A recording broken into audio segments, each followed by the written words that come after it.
Is ICP still like We're live. putting out dope?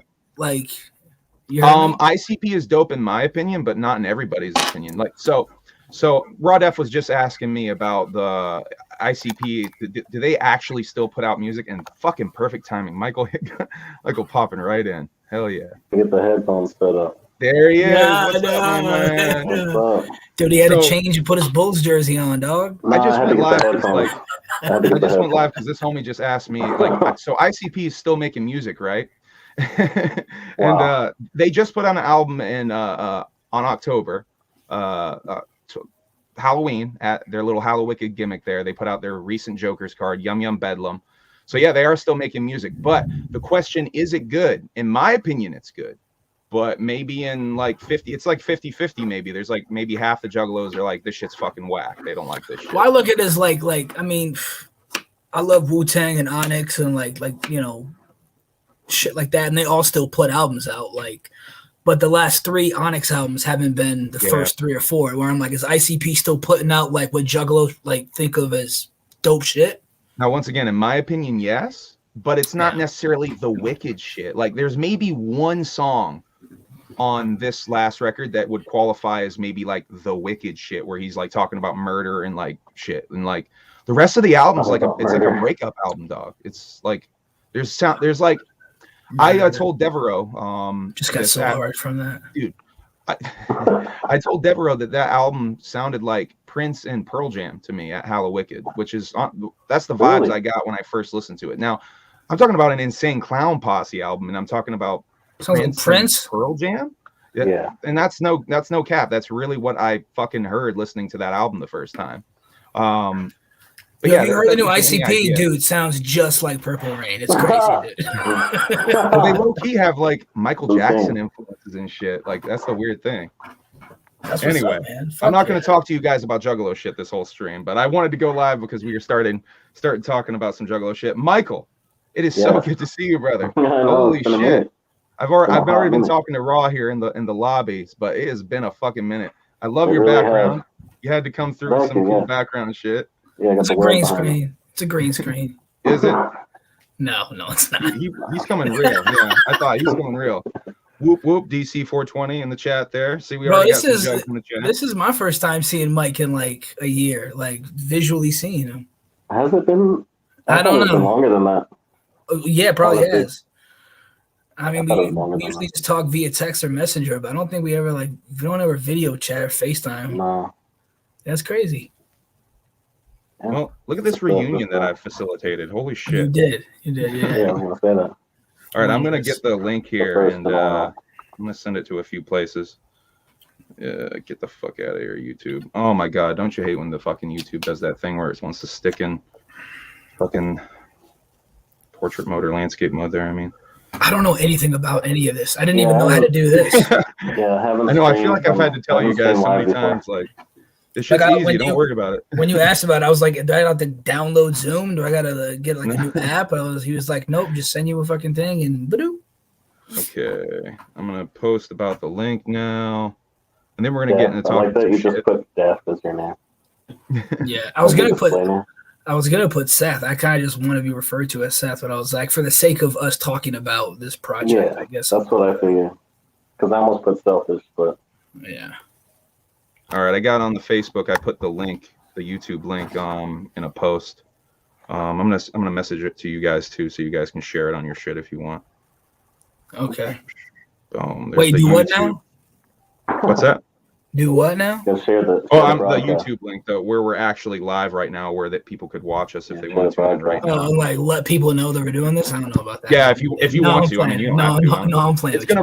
It's going to be recorded onto my YouTube, so you can share the link afterwards. But if you want to have people like interact. By the way, huge. I mean, I popped for link in bio, but link in bio spelled that way. I love that.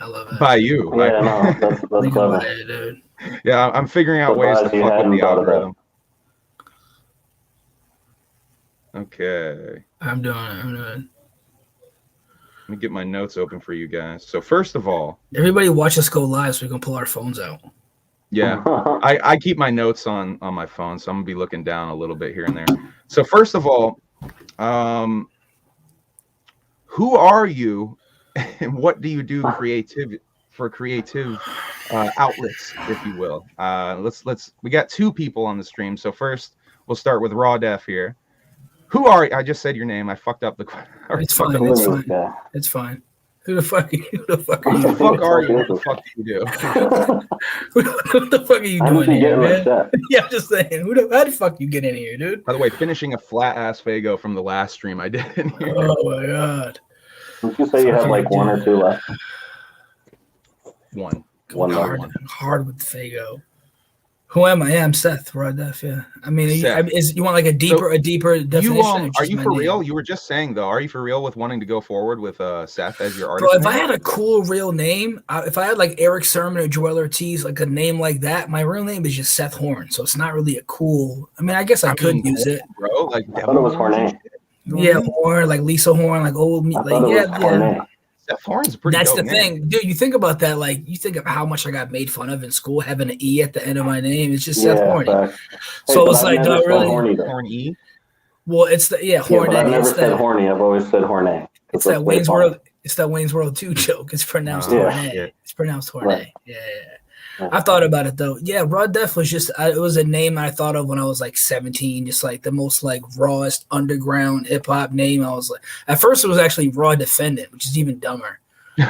And then I forget somebody else shortened it, and I don't know why I put 2 F's at it. That boggles my mind. I don't know why I did that.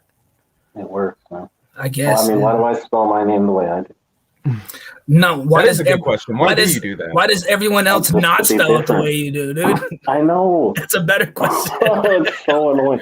Like every other letter is capital. Yeah. The thing that I know that pisses you off is when they fuck up the fucking formula, they don't put the space in, bro, and they keep it as one word. Else. Yeah. Or one word all the time. Yeah. One word. Just they all caps it and they don't do the T. I know that annoys you as well. Right.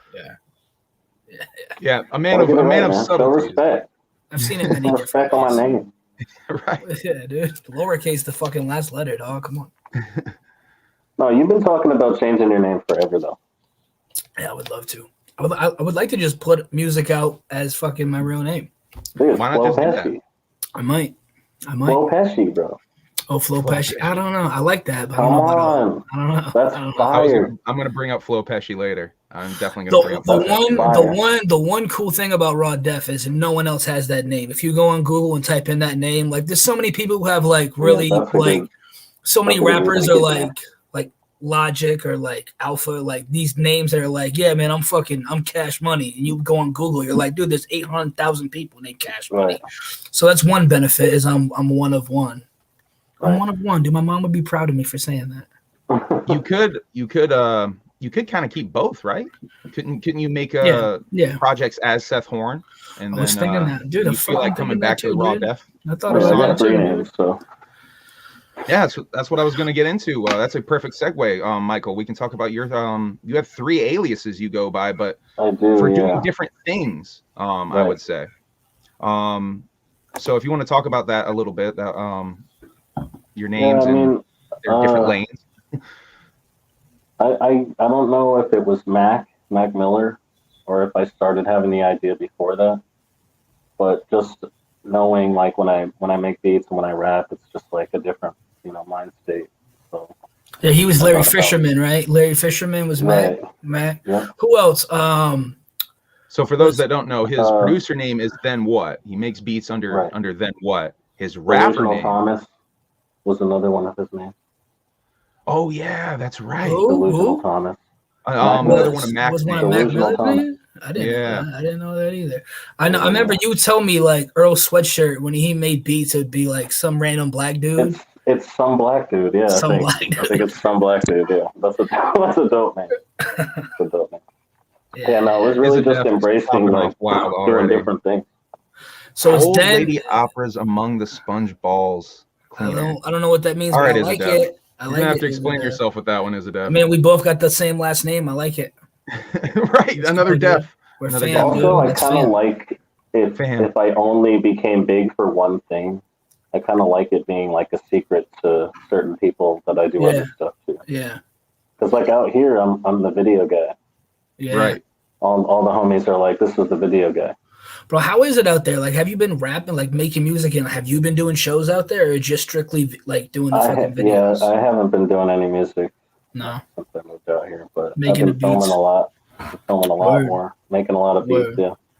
So to be clear, Then What is the producer? Exactly. Selfish Presley is the rap name, and then Vego Harris is the videographer name. The video stuff. Yeah. All right. So, And they're what's all your? different names for different lanes. Because I hear it think all the it's time. dope. Like, wait, you're Then What? Also, I had no idea. Yeah, dude. Like, I'm the same guy, man. I prefer that than like trying to pitch it to everybody all the time. But what's cool about that is it encourages fandom, if you will. It encourages research. It encourages people to dig deeper, which I think is a good thing. It's more of a conversation. Like, did you know he also made the beat for this video too? Yeah, I fuck with it, man. I've told you, I've always fucked with it. And this motherfucker's talented as fuck. He's a renaissance man, as it is. That's the thing I always throw at you, that you're the renaissance man and shit. No, I appreciate that. But you guys have helped me, like, hold that title. Being able to do for you guys, and you're helping us too, brother. That's a good way to talk about some of the ways we have, really, that I want to talk about how you help us with all the fucking production that you lace us with. Crazy. Yeah, because how many tracks have I produced for you now? For me, it's a lot, man. Yeah. I mean, I know you still have some in the tuck too. Yeah, I mean, I'm at this point, I'm going through. I honestly, dude, what I got to do is, I got to do a project where I sit down on my computer and I got to go through your beat folder, and I got to do like a beat vault thing where I like, all right, I use this one, put it away. I'm just going through the same beat folder, being like, did I use this one? What the fuck? Like, because I just don't remember. I make so much music, I don't fucking remember if I recorded on shit sometimes. I feel the same way. I have to do that. Yo, I have the same shit. I busted out my old laptop yesterday and just was going through like old beats, and like under Then What beats, there was at least like 8 or 9 joints. I was like, oh, I forgot about that one. Just like he's probably sent me at least like 80 beats in my life, and I'm just kind of just skim through it. But like I have so many, dude. It's got to be about the same. I'm trying to get better now at like making sure whether he likes it or not.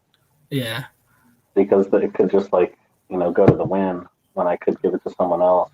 That's one of the reasons I want to do that project, though, because I know that you want those beats back to just give to someone else who can actually use them if I'm just sleeping on the motherfucking shits. Because I know I got beats from years for ago. You specifically, like, those are your beats.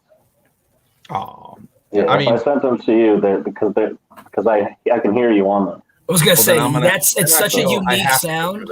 Yeah, I wouldn't want to try to give it to someone else. But like those beats legit compliment, because you have such a unique and exactly. I don't mean to offend, but weird style. Greatly you already know I take that as a compliment. Yeah, it's great, but like it's so out there that those beats, I can tell he's catering them to you. Yeah, right, exactly. Wait till you hear this joint "Spread the Love" that I just did, man. It's I'll be honest, Raw. It was inspired in a lot of ways by your song "Stuck." This song "Spread the Love" that I did. Stuck is an amazing song too. Yeah, we're gonna get to that when we get to be talking about the project. But yeah, dude, this song "Spread the Love" definitely had some inspiration hearing the stuff you're talking about in "Stuck." I can't imagine you putting a song out called "Spread the Love." It's so weird. It goes dude, like, wait till you hear it. It's a little surprising. Yeah. It's a positive. When you get the meaning, like the double meanings, you're like, oh, okay, I see why you aimed at that. I'm going kind of crazy with that. I'm gonna put out a positive, loving horrorcore album. Dude, you stay innovative. You stay fucking that's what the Valentine doing that tape shit, man. I can go ahead and just say that Valentine tape 2 is going to be. Oh yeah, that's right. Yeah, I love knowing that there's going to be upcoming tapes. It's a lot of pressure, but I'm trying to keep up with that because I know it's fresh and I want to keep it going. But enough about me. I want to get into you guys.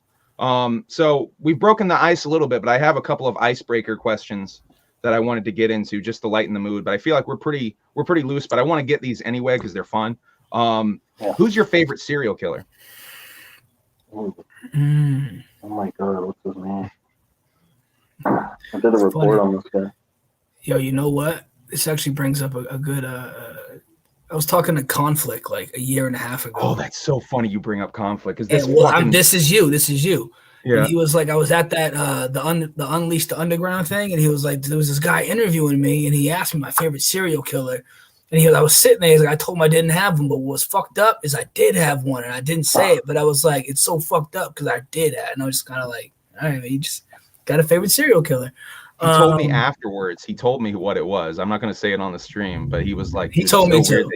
It's so weird that you. He told me that exact sentiment though. Like his killer isn't even really a killer though, because you know and I know he's not. I mean, he wasn't convicted of murder. Actually, we're gonna get into him later. We'll get into him later. I just watched the Night Stalker documentary for the second time last night. Actually, he's not my favorite though. He was fucking batshit crazy. Kenneth Bianchi, crazy. Maybe the Iceman. Educate me on that one. Who's the old guy? Ed Gein. No, I think you're thinking about the he put like dude.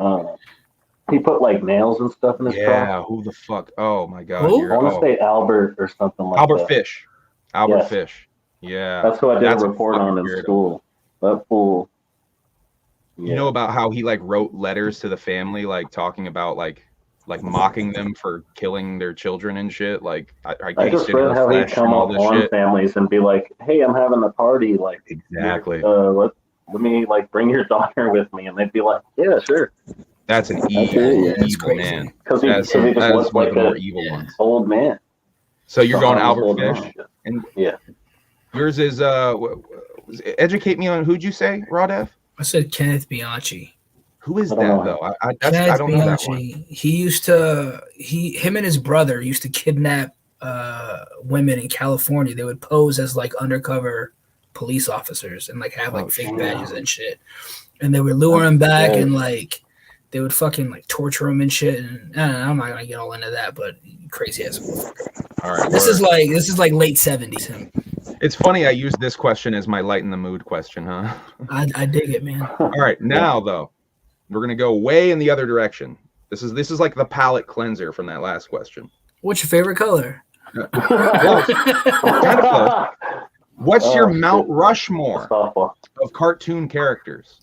If you had to make a Mount Rushmore that was just cartoon characters, what would your Mount Rushmore of cartoon characters be? So cartoon, like not anime. It's cartoon. You can do anime. Yeah, animated. Anything animated. Might go first. Yeah, you go first on this one. Let me think. I don't know, man. Yeah, I'm gonna try to think of mine. I can probably drop mine. I'm just gonna do all ducks. Daffy Duck, Donald Duck, Scrooge McDuck, and fuck the duck. Bugs Bunny. Oh yeah, you got to put Bugs on there. The old Looney Tunes. Yeah, I grew up on that. Looney Tunes. Yeah, I was a huge mark for Tasmanian Devil, just for some reason, just because he was a fucking spaz. Right.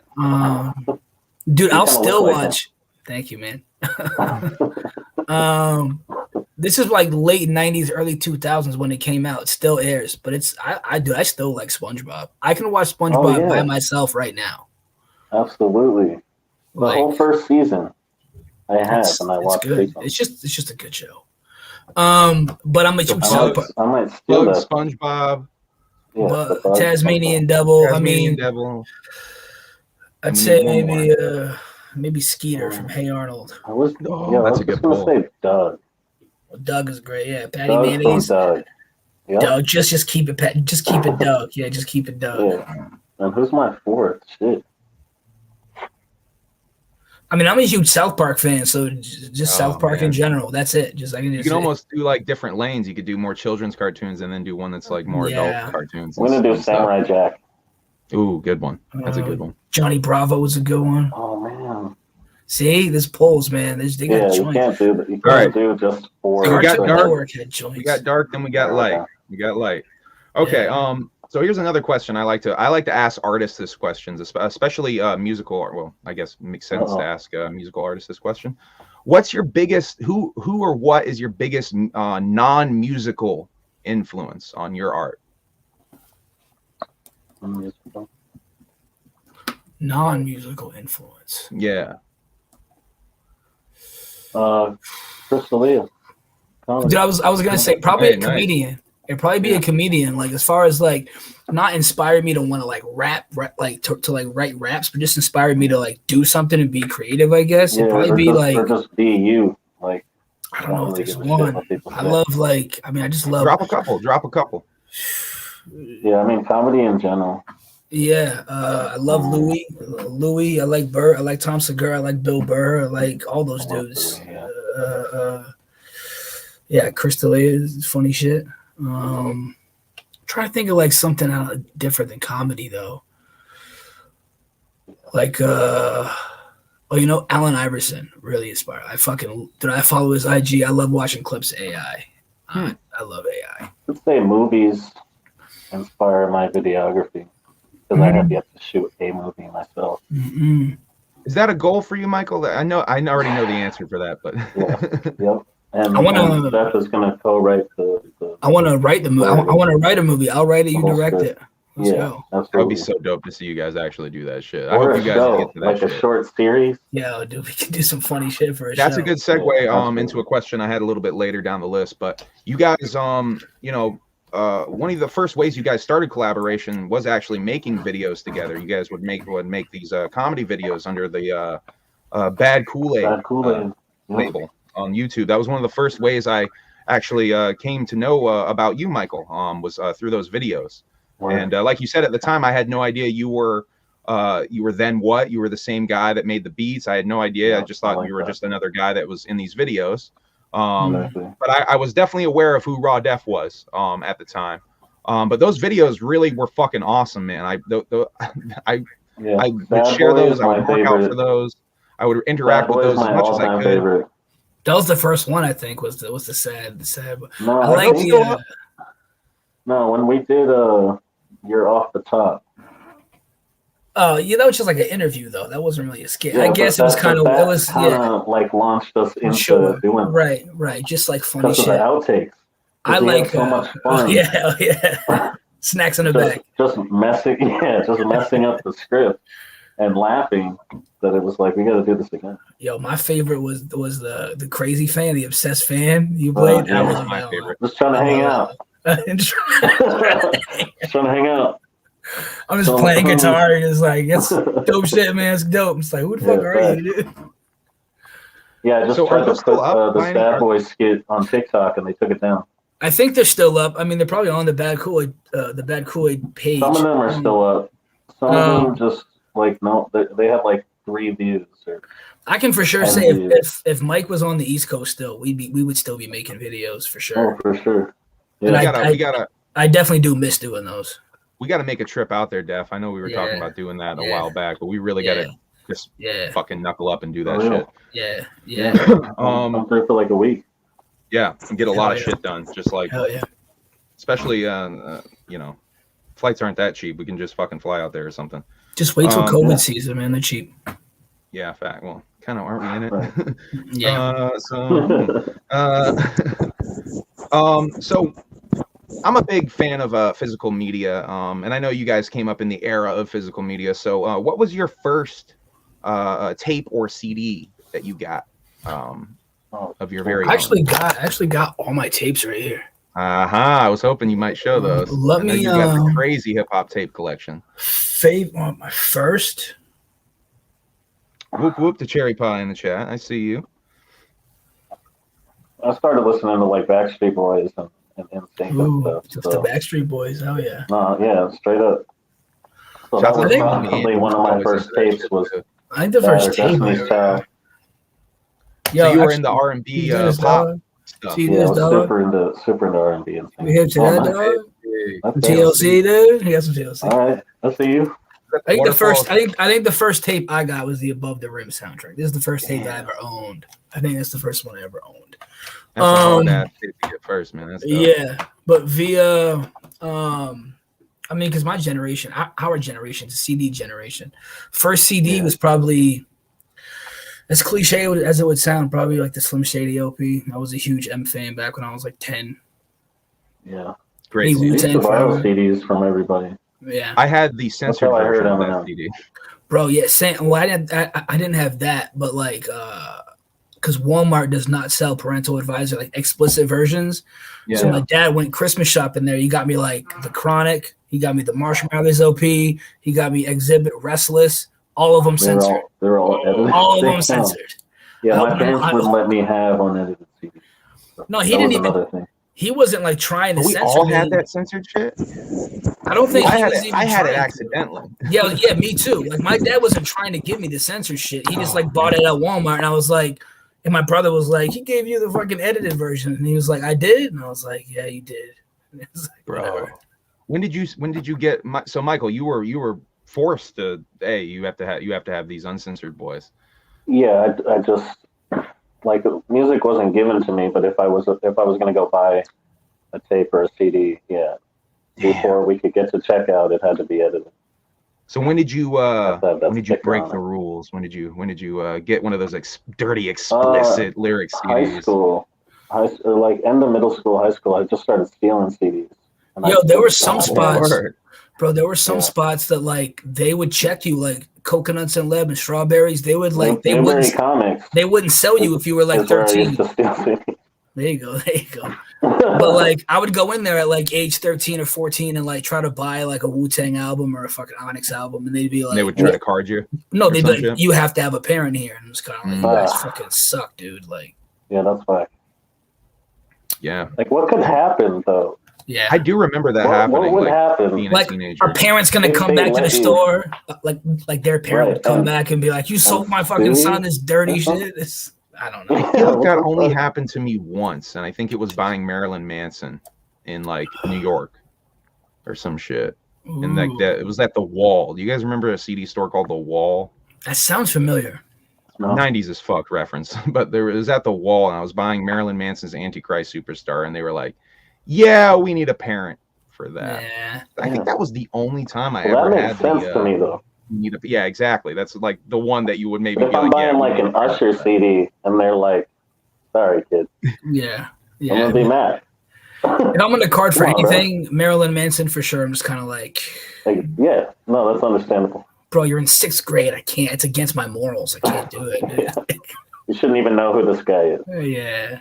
So, but talking more about the musical influence of things, what are your more hip hop influences that you guys grew up with, or that inspire you specifically? I should tailor that. Little brother, Ninth Wonder. Ninth Wonder, yeah, fuck yeah. Yeah. When I heard "Loving It" from the Minstrel Show. The Minstrel, dude, that whole album is crazy. That was it. That's when I discovered Ninth Wonder, and then I stumbled on everyone he's ever worked with. That's actually interesting. Do you have a different influences production wise, and like what inspired you rap wise? You know what I mean? Like, yeah, that's a good take on that. Yeah, I mean production. It was always Pharrell and Timbaland. Okay, yeah. It was always them because they were everywhere. It was like, how are you on this? Jay-Z. Yeah, them. album, yeah. And then you're producing for Robin Thicke. Yeah, and Justin Timberlake and shit. Yeah, bro, they dominated. It was all fire, like bro. NERD, like he had me listening to music I didn't even think I was into. Yo, they dominated like the early 2000s, that first decade. And Blaze, Timberland, Pharrell. Was so different, and it was before the era of having like a tag. Yeah. Mm-hmm. You just kind of had to know your producer, like, they had certain sounds maybe. But. Yeah, I was gonna say you could know them from the sounds that they would choose. Definitely. I used to open up the CD, open the booklet, and look at the credits and shit. Like read all the fucking production credits. Yeah, production. Hey, shouts out to Koski. Led me to. Oh, what up? What up, Project Slaps. Listen to it today at work. Good shit. Hey, thank you, man. I appreciate you. I appreciate you. Shouts out to Koski, the young home. Yeah, pretty much all the production that I listened to led me to the artist I listened to. So my brain was very like, the beat has to be good first, and then I'll listen. Got you. That's what's up. Yeah, what about you, Rob? But in the beginning. What about you, Raw? What are your rap influences? Sorry to cut you off, Mike. I was done. A lot of Cannabis, Sticky Fingers, Big L. A lot of like Sean Price, Vinny Paz, Jedi Mind Tricks. Sean P. Yeah, like the whole, pretty much the whole like Duck Down, just like Sean Price, Rusty Jukes, Buckshot, Smith and Wesson. That whole boot camp clique, the whole Duck Down, pretty much was like. Kev Brown. Kev Brown's dope as shit. Love Kev Brown. His beats too. He can rap and make. Yeah. Yo, do you fuck with Black Milk? I've heard some Black heard Miller that for name. sure. That's some Detroit shit. He's from the D. He produces and rhymes. He's dope as fuck. Yeah, I he like did a that, project man. with Danny Brown that's really good. Oh, okay. Black and Brown. That's right. Yeah, I'll check that Yeah. out. Yeah, Kind of an old school sound to it. Danny goes into some of the old school. Yeah, it was before Danny got fucking wacky and did the high pitch shit. I remember getting that album. Truth be told, it was right in the middle of him starting to do that stuff, and he dropped that I like project. Molly Ringwald and shit like that.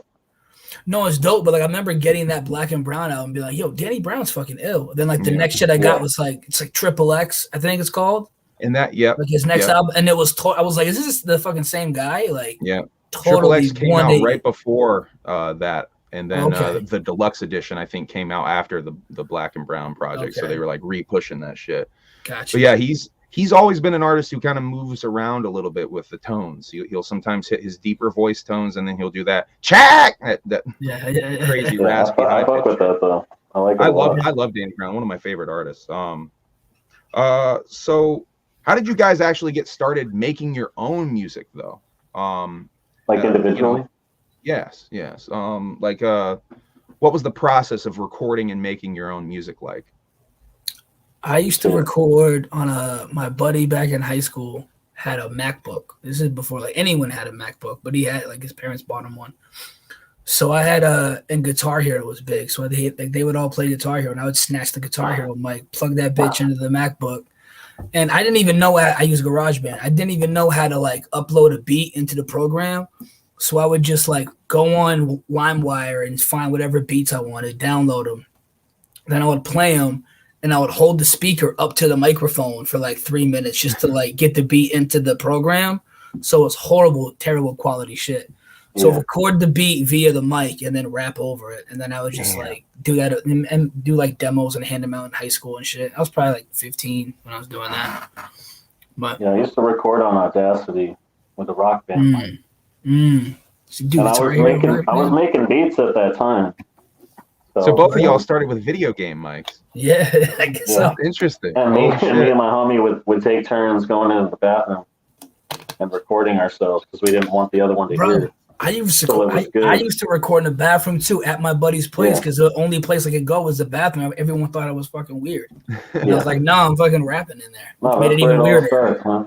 Nothing weird about where the stars are born, bro. I put the mic like in a plastic cup and then wrap toilet paper around it because there was no soundproofing. I was just like, that's a good idea. I'm gonna do that. Keep that plastic cup going.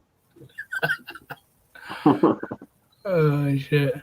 All right, let's see here. How did you guys meet? First of all, that's a like, how did you guys actually meet? I want to say it was because of Mad Scatter. Oh yeah. That's what I remember is I had given Mad Scatter a handful of beats, and he dropped some songs and shouted me out, and then I believe you hit me up, Jibba. No, I think I don't think I know. He actually did a joint over one of your beats, and I took the same beat, and I was like, "Yo, do you mind if I like remix it or do mine?" I forget what the name of it was. It's on the first others. The Mercy? No, that was later. Mercy. Yeah, but that was after that because we did a. No, Mercy was the first one. Or. Oh my God! It was right after. Right after, I think. I'm pretty sure Mercy was first. Via that, but then Mercy was after because we were trying to do it like I was trying to give it to like a bunch of different artists. Yeah, part 1, part 2, part 3. Yeah, exactly. All right. Oh my God, could have been first then, but we hadn't met at that point, and then via the So 802 studio is when I went down there and linked up with you, and we had already had a couple joints in the we had like 3 those songs. two or 3, something like that. Which, for a little context, for those that don't know, So 802 Studios was a studio run by Brad Vasey and Jibba the Gent out of Springfield, Vermont. That was operating for, a year and a half, 2 years or so. Operating pretty something like that. But shouts out to So 802 is still a thing, still a thing, I would say. It's still a thing. But shouts out to Cause and Effect, Vasey and Jibba. Bro, I miss that studio, bro. I had some good times just going there and hanging out. That shit was fun. Super late night. Yeah. Man, that was when I was in my little shell, too afraid to come out and like say hello to people and stuff. I really regret that because you guys were like fucking 15 minutes down the road, man. That whole time. The door was open to anyone too. Jibba was like, bro, anyone can come through. That's how I met I almost did a couple of times. They were posting on Facebook like, hey, anyone wants to come down type of shit. And I was like, maybe I'll get, no, they're not gonna like me. Yeah, we had a few like open house type of things. Yeah. I should have done it. It's one of my regrets. It's one of the reasons I try not to do that kind of shit now. If I have an opportunity, I try to take it and just because why the fuck not? You know what I mean? Yeah. It's the worst that could happen. Just say yes. Yeah, but that's about when we linked up and started considering. It looks like it's already turning into an album type of situation. Why don't we just call it that? So those very first songs, that was the beginnings of the Others One. Yeah, those are on the first one. Yeah. All those first songs are basically because I did listen to that project today. I didn't realize those are all the first songs you guys had made together. Yeah. That's fresh. They're still good, man. Yeah, it's a great project. I say that because I don't really have the old stuff I have that I could look back on now and be like, Jesus, it's not on the internet anymore. See, I do that with everything though. I don't really listen to 5 years shit. Though, and it's still something I can listen to like all the way through. So that's good to me. Getting to that a little bit later. I was gonna say it still feels relevant now. It is 5 years later. I was gonna talk about that, but it feels relevant now, and very strong fucking tracks still on that project. I just listened to it today. Thank you, dog. We're going to talk about that a little bit.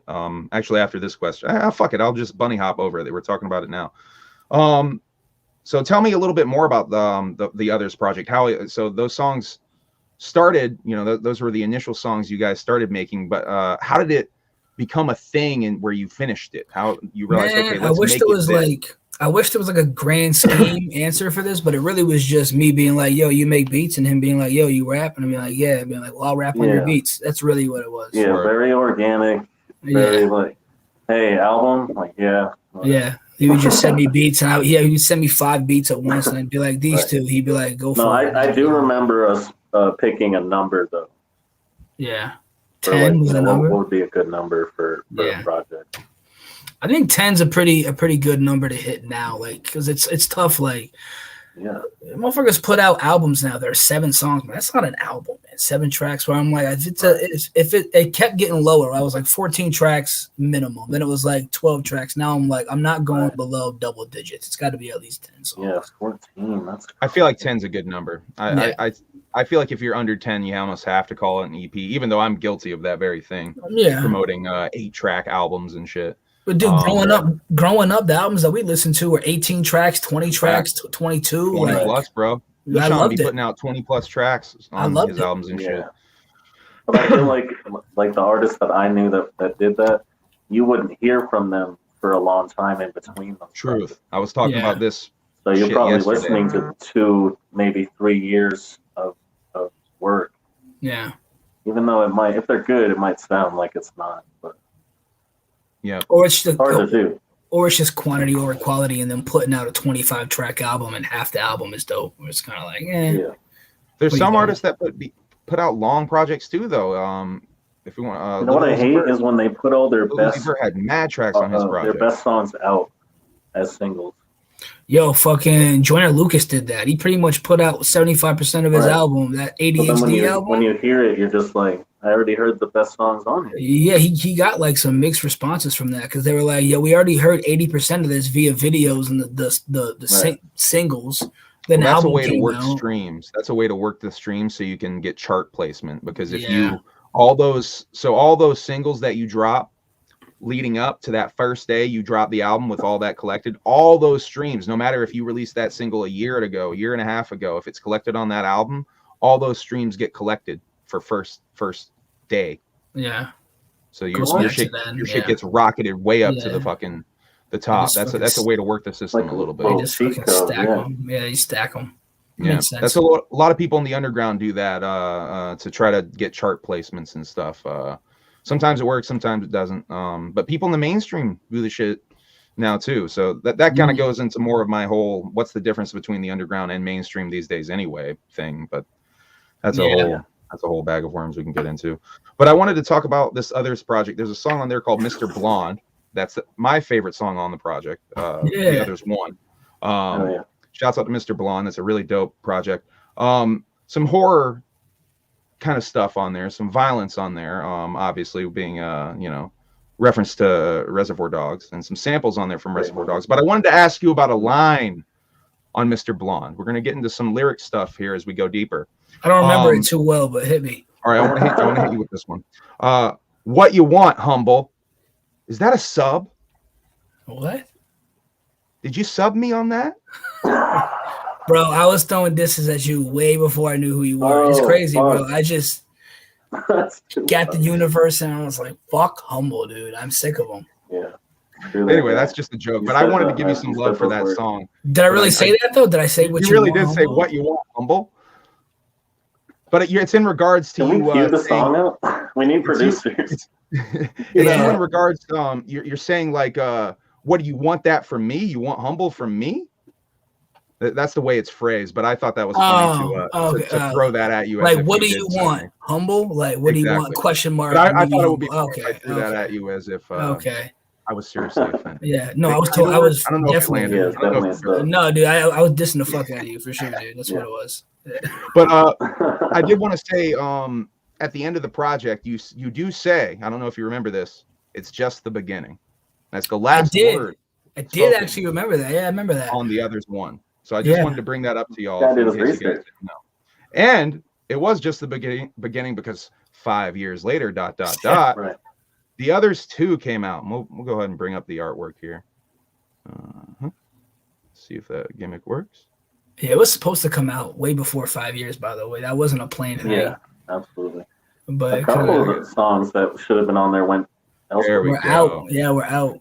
So I have in the description of this video, if you're watching, the link to their Bandcamp where you can go and listen and purchase this right now. The others two, we're going to start to wade into the project here and talking a little bit about it. Yo, now that I think of it, we just knocked artists who put out all the singles before the album comes out, and the album we're promoting. We did that. Kind of did the same thing. No, I said the best stuff. Oh, yeah. And that's a little definitely didn't put out, in my opinion, you didn't put out the best one as a single, but we'll get to that. Frankenstein's my favorite song. You guys already know. That's a good one. A little story. I believe we took this picture at So 802 Studio. Yeah, we did outside. Yeah, like in the hallway. It was right after I had some Legend Gang clothing made up. Yeah, you ever see a picture of yourself and you're like, what the fuck happened to that shirt? So much. Happens it's all hoodies time. A lot. It's always hoodies. Yeah, hoodies and shirts. What happened to that? That was my favorite one. All right. So 5 years though in between projects here. 5 years. What's changed in that time? My anxiety's worse. I'm older. But I can't have as much cheese as I used to. Yeah. No. I'm diabetic. No, my production has gotten better. That's for sure. Yeah, 100%. Yeah. Yeah. That's definitely something you notice listening to the. I listened to the project. It makes me wonder, like, why did you want those beats from me before? Yeah, the first one, I don't want to say amateur, but the first one's very it's super simplistic. The beats are very simple, which I like that about There's some fucking bangers on there though. Still, don't get me wrong. There's fucking but just in comparison, for me personally, because I'm with my beats all the time, so I definitely know. But hands down, it just shows how much you've learned in 5 years for sure. Yeah, absolutely. Yeah. Which is even more of a reason why we needed to do a second project. I kind of like that though, to look back at the first one and be like, it was so to see just a beat that's 3 minutes long and it's just one loop for 3 minutes, and I'm like, I'm kind of like that's kind of dope though to look back at that and be like, that's really what it was. Either, and it just kind of it's kind of like, look at what we can do when we're not really thinking about it. Yeah, for real. We're just doing it. Yeah. So I probably should have brought this up a little bit earlier, Michael. But you did relocate to ABQ. We did talk about this a little bit. So you've been doing mostly video stuff out there, not really as much of the beat stuff, or you said no recording at all out there, huh? No recording. Well, that's not true. I've recorded a couple features with some friends out here.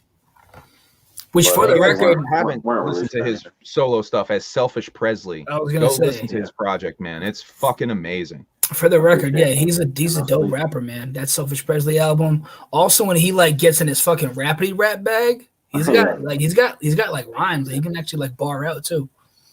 And he's on Wonderland. He's on the title track for Wonderland. He is featured on that. Yeah, that's how I came up. Is being bar heavy. Yeah. Colby Stills. Yeah. Kind of, put me under his wing, and I met people like Rajni and Humble from Burlington. Other Humble. Humble's the homie. Scotty. Cool. Just a bunch of older heads that were like very like boom bap based. Yeah. So I was kind of like raised in that to, okay, I think I need to be saying something always. Yeah. Like the flow's got to be good, like I got to rhyme multiple times within 4 bars. And so it was kind of an easy transition to the music that I've been doing more recently. Just because I've always been lyrical, so now I can just kind of simplify it. I feel like you had more fun with like the newer shit, like the Selfish shit. I absolutely do. I feel like your stuff is still lyrical. It's just more wavy. Dude, that's the word. That's the word I kept saying. Simplified. Wavy. It's just wavy. Yeah, really it's very wavy. But it's simplified because I still have bars, but they're like, I feel like sometimes they're too simple. So you take it for face value. So it might still be a cool line when in reality it means some deeper shit. I'm a big believer in trying to dumb things down sometimes, honestly. Yeah. Because sometimes you're trying too hard to make it sound smart. Sometimes the best way to say something is just the fucking raw, the raw stupid fucking way with bad grammar and everything. Like for sure. Well, like your favorite line, from Already Rich. Your favorite line, though. Yeah, if you don't make it back, it's not a trip. I was gonna bring it up. Exactly. That is hands down my favorite line on that album. Might be my favorite line you've ever penned. You have a line on Wonderland. Yeah. A couple lines on Wonderland that I'm a huge fan of as well, though, just because the way they play with the themes on my project. But that's some self-service type of shit. Right. But if you don't make it back, that line is deep. It's not a trip. That's poetry. That's brilliant. I love that line. Right, exactly. So I tried. What could seem, complicated wasn't when it came time to do that, because I didn't want to rap about, typical trap shit. Yeah, I don't do that. So he's got a bunch of lines like that, just like philosophical lines. You think about it, you're like, yo, that shit was ill. Right. That like I wouldn't have thought of. Even if it's like not like how do I explain it? Like not like multi-syllabic. Like it's so simple, it makes you want to look at it more deeply.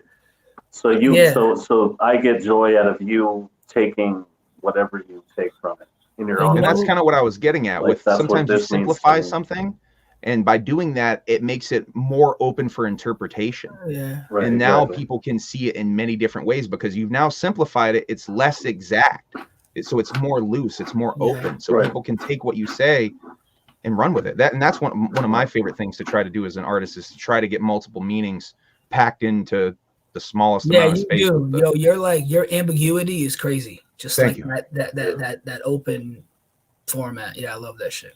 Thank you. I appreciate that. I do spend time trying to do that shit. So let's get into the project now. I kind of should have asked that ABQ question a little earlier, but I wanted to get it out. Oh yeah, no, that's get too deep into this. So yeah, no, I haven't been recording, but I hope to be recording soon. Oh, and give some love to your ABQ homies while we're on this. Shout out BSG, Scogy, True. I mean, if you go on Vego Harris TV channel, subscribe to his YouTube. You'll see a lot of them. Yo, who's homeboy that you did the video in the library on the skateboard? Oh, that shit's so fresh. Oh, Hugo. who's Ozzy Shadows now. So Ozzy Shadows and Sco G just dropped a song together. Oh, word. But yeah, Hugo's super talented. I fuck with him. Yeah, that shit was dope. Super talented, and that's one of my favorite videos for sure. Yeah. Awesome video. Yeah, at least locally, I don't see other people trying to do like those floating effects that I do a lot. Bro, speaking of making something simple but make it dope, same shit with fucking videos. You can take something that's so simple. Yeah, we could just do it right here and it'll still come out like I don't know.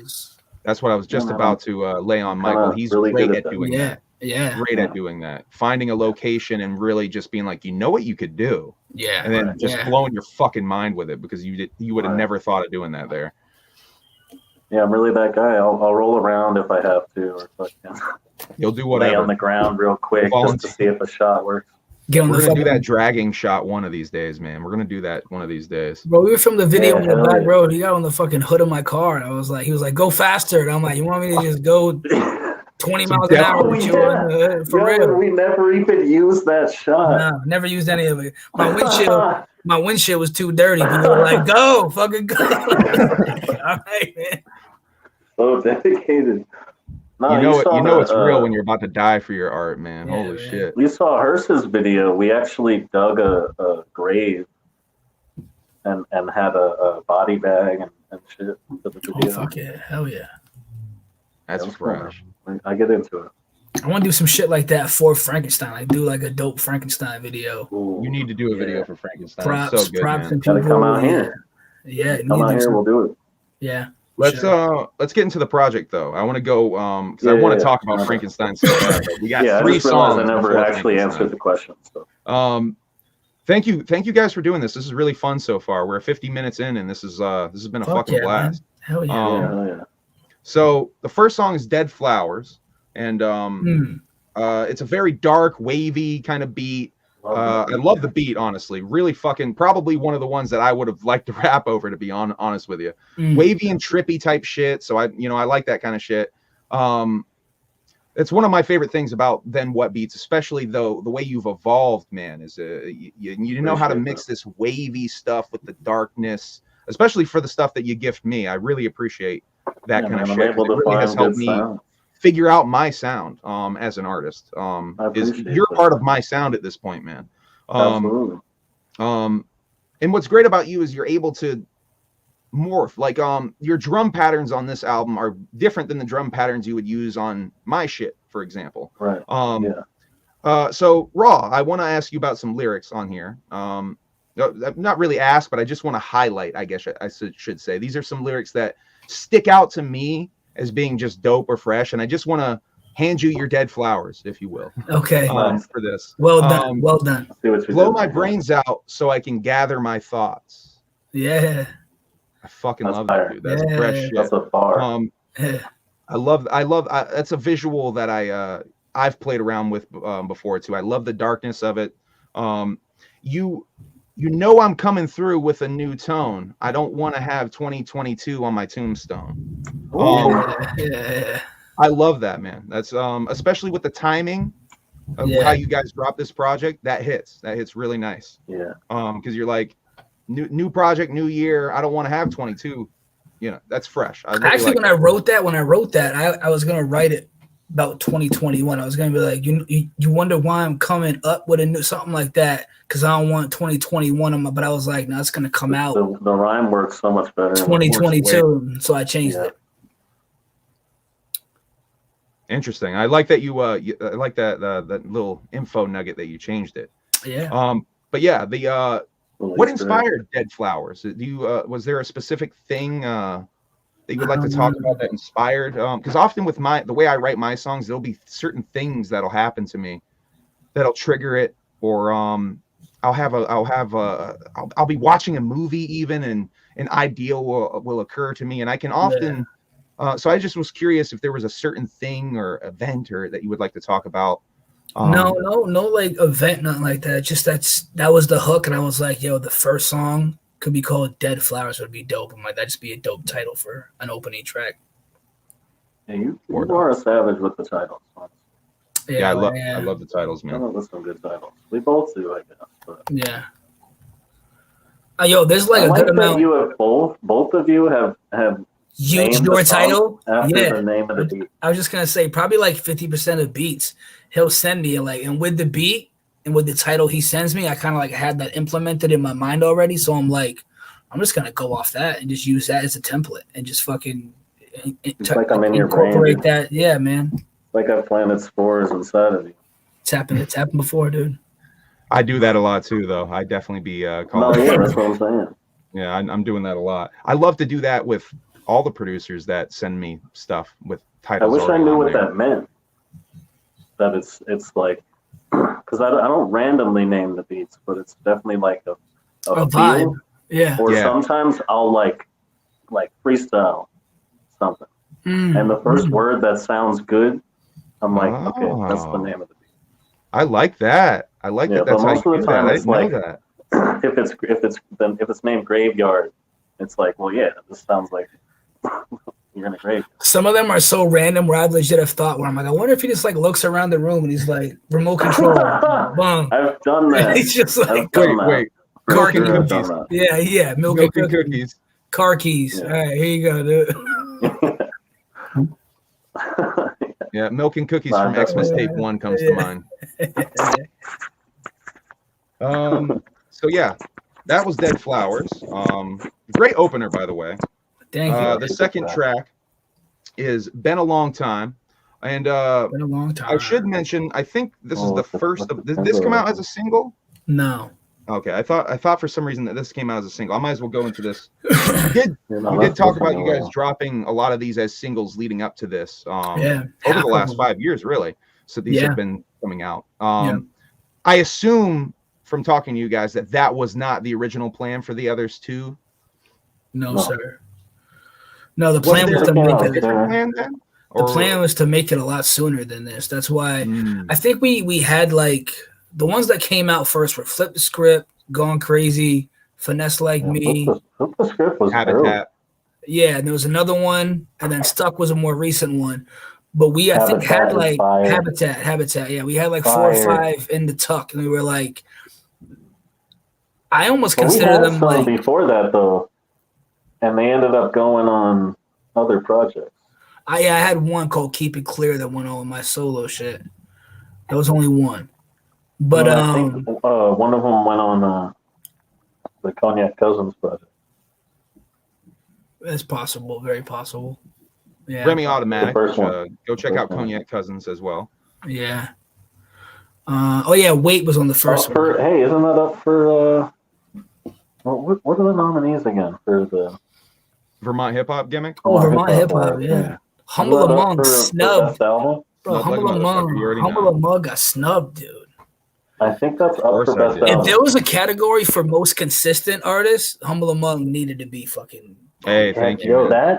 Why is I really just don't get a lot of respect out here, though. I think it's mostly because I'm not afraid to call myself a juggalo or hide or like I'm very out forward with my fandom. When you're an artist like yourself who like is to cater towards a niche audience in Vermont, you're not going to find that niche audience. I feel like more people outside of Vermont. I don't even try to cater. For years, I kind of not cater, but it kind of I can't help it. Like it's just what I am. It's what I love, and I can't help the shit. So who gives a fuck? If that's where I'm at this point, man. I do it, and I don't give a fuck. I'm sure your base fans are outside of Vermont. Yeah. Sorry, Michael.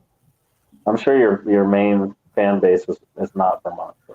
You probably have more fans outside of New England than I do. Like you probably have much more fans outside of this fucking region than me.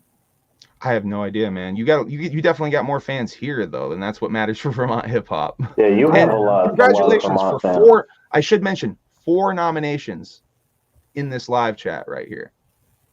Oh, yeah. You guys have 4 collective nominations. You're nominated for best producer. Then what? Yeah. We got Cognac Cousins for best group, Cognac Cousins for best album, and Raw Deff for best song. Oh, best! I didn't know it was best album. Best album as well, I believe. Right on. And then we're gonna have the best album this year too. What? And we got the best album this year too. Oh yeah. Almost certainly will be on that list. Come next year. Yeah. Hopefully it doesn't get forgotten. No. We'll just we'll have to like re-blast it out there. Come December, be like, yo, don't forget about this shit, bro. Yeah. We'll just roll Just it keep out again reminding like them, it's new. The I have to deluxe keep reminding them, version. do The fucking, videos.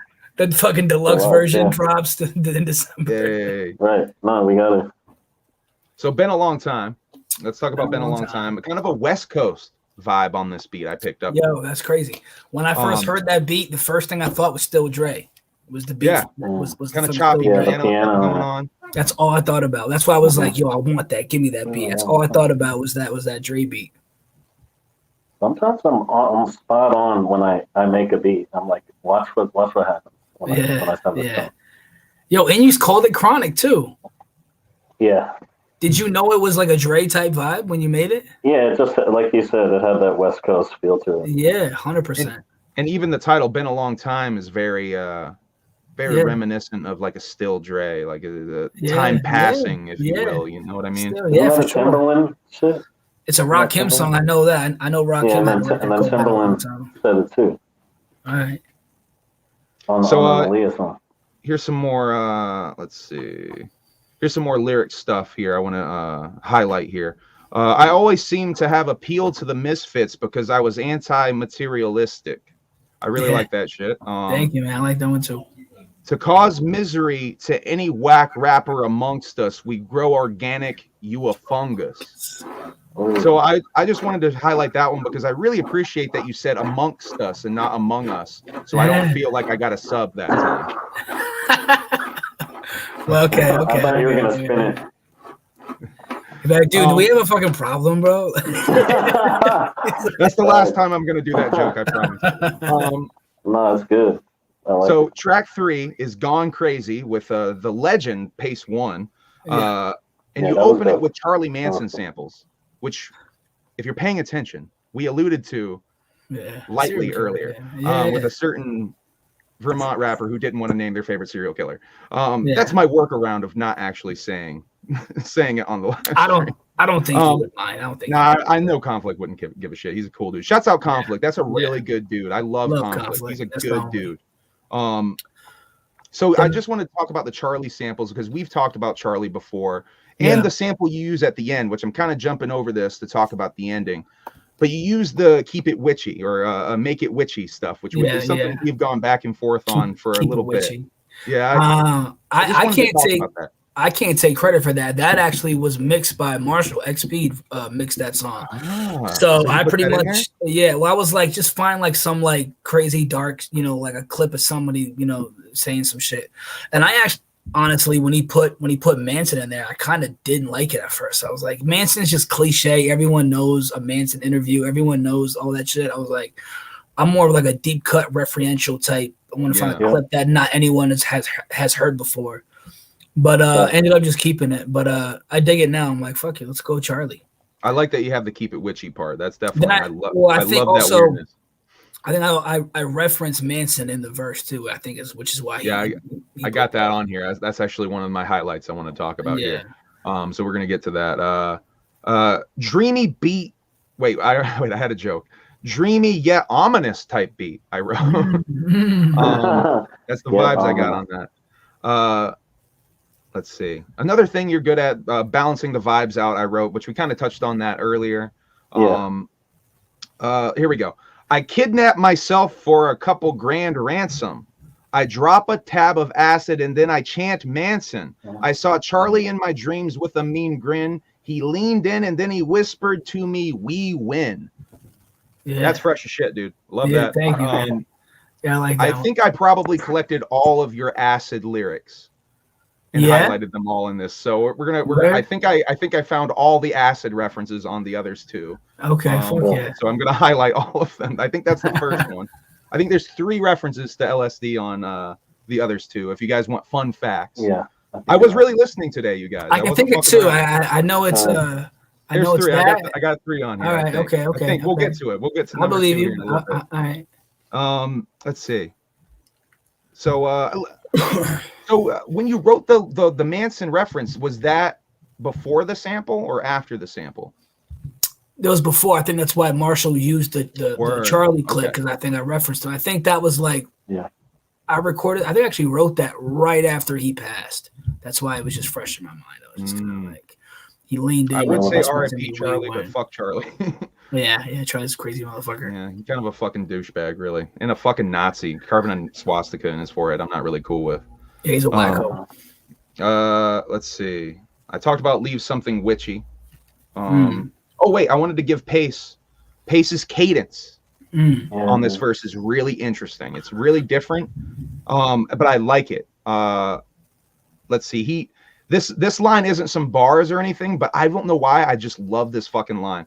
I'm psychotic. My dick is bionic. Pretty chicks climb on and lie on it. So that gives you an idea of that. That's the cadence he kind of hits on the verse. What I just did there. I don't know why. It's not the best bar ever in the world or anything. I love that shit though.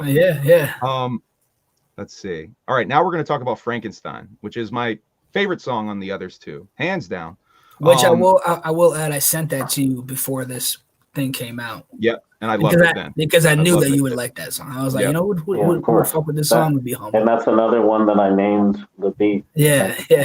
And by the way, that beat. I mean, again, when you hear it and then you read the name, you're like, this makes so much sense. That's what I'm saying. Is that beat not just rang Frankenstein in your mind when you hear it? Like as soon as it came in, I was like, it feels like a pretty horror movie VHS just got put in your VHS. You're watching a movie now. That's what it feels like. Which is fresh.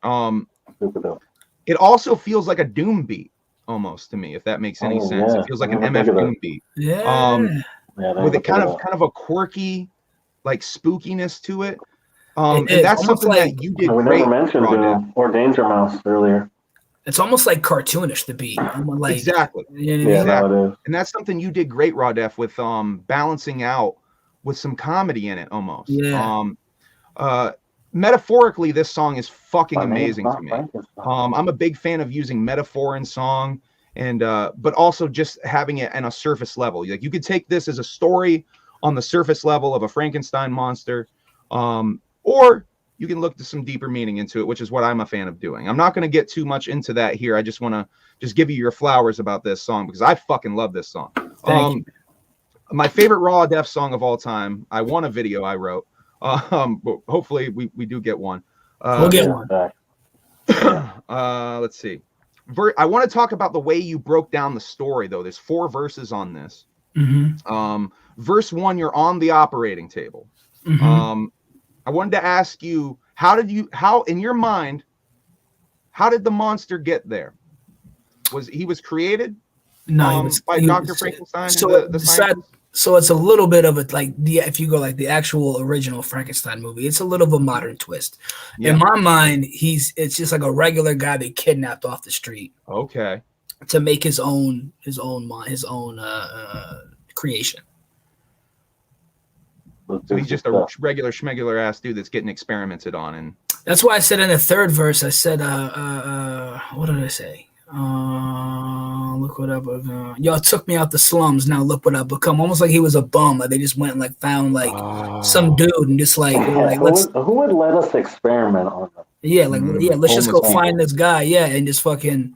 Which is some conspiracy theory shit that they experiment on the homeless. But anyway, I don't think it's much of a conspiracy.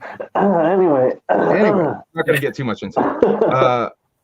So you're waking up on the table, I assume. That's how the verse starts. So it starts with me pretty much opening my eyes and not being able to move was kind of the vibe I took. Okay, that was my question. The route. Because it really just jumps right in, and I was just like, I feel like in my head he's just waking up on the table, and he's like, why the fuck like that? So I just wanted to ask for some context for me as a fan of this song because I really do love this fucking song.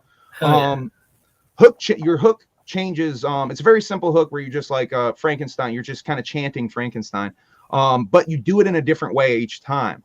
Which I think is a really subtle difference, but dope. And I think you get the message across for the first time with this first hook that you don't like being called Frankenstein. In a very small way. With the last one by saying my name's not Frankenstein.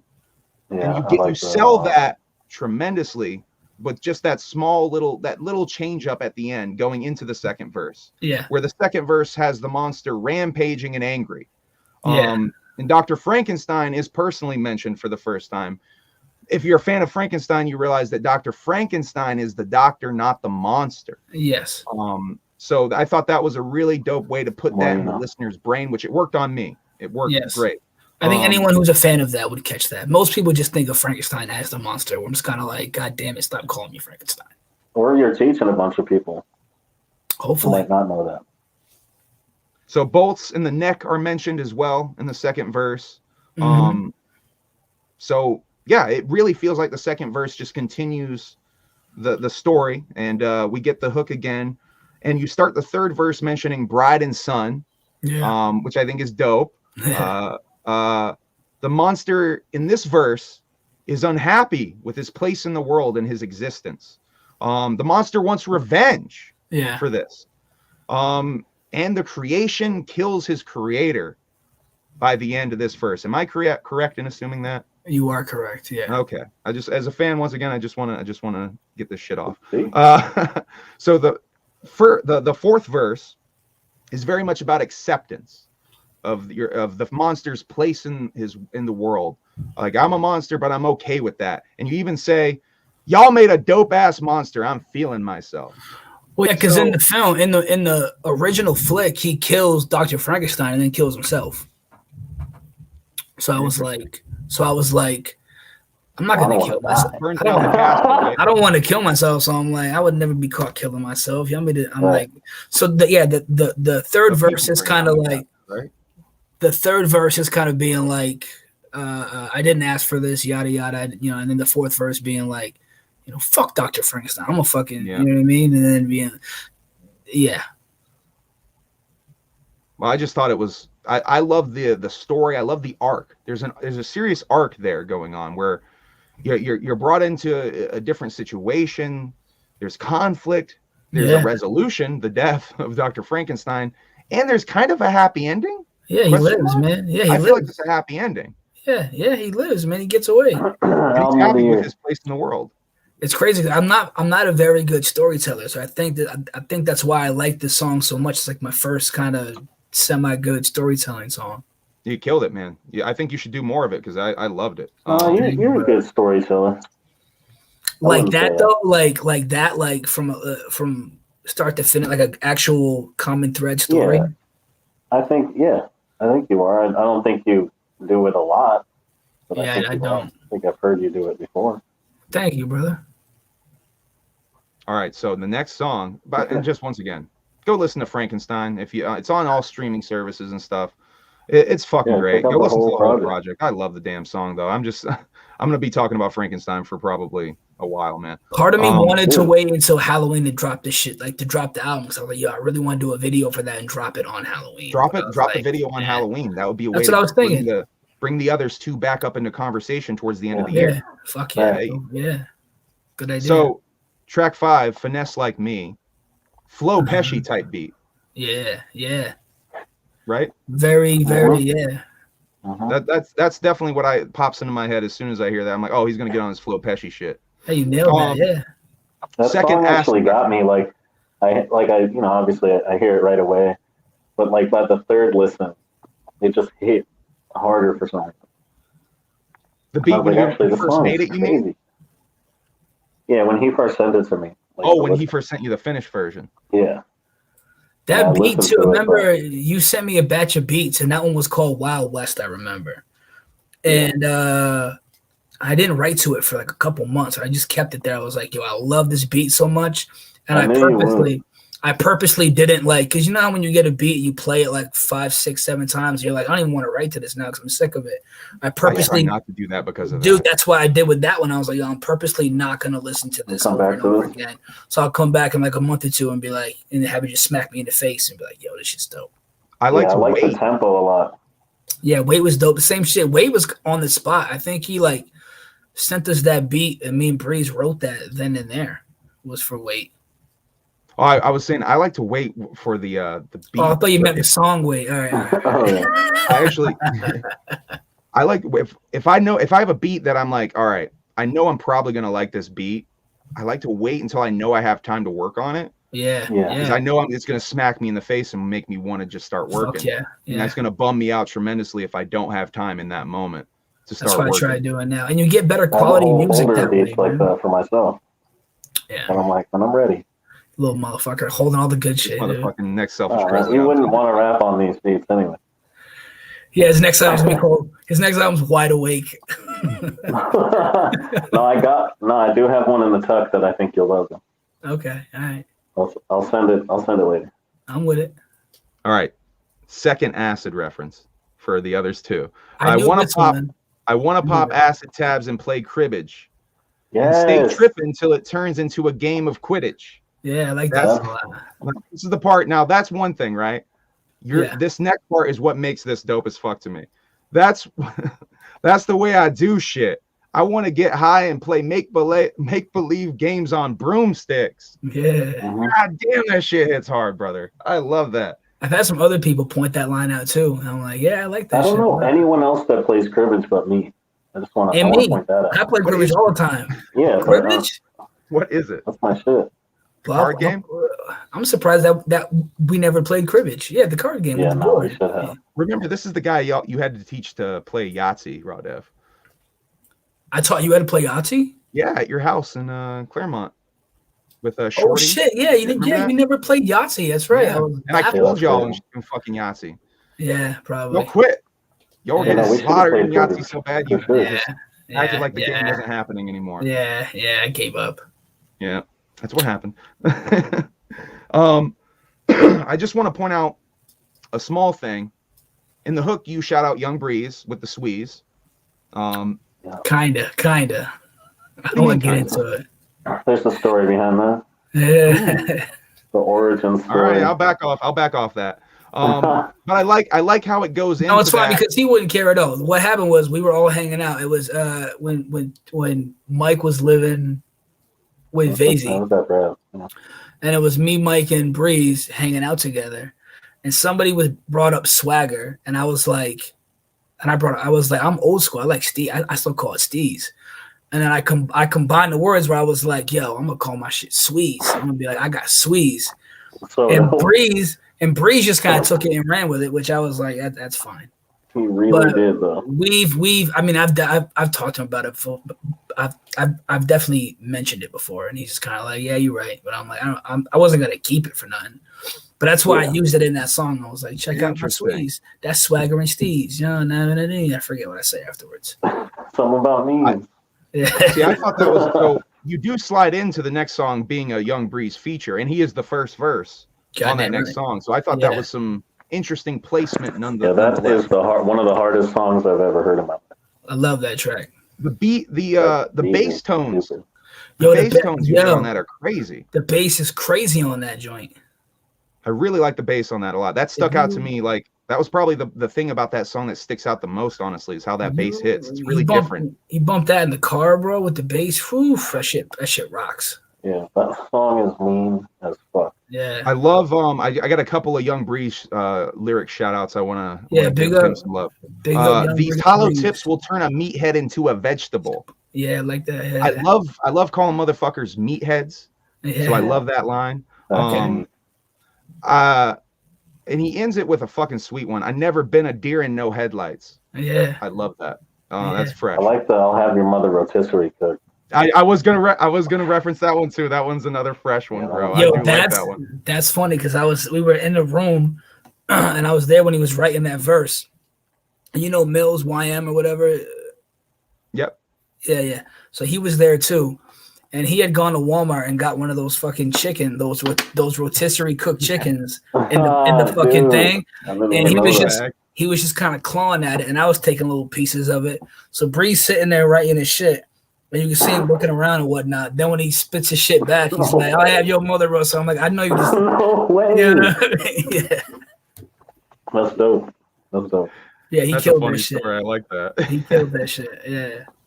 And on your verse, you say, "My mind like a fine wine, you like an iced tea." Y'all like an iced tea. I like that.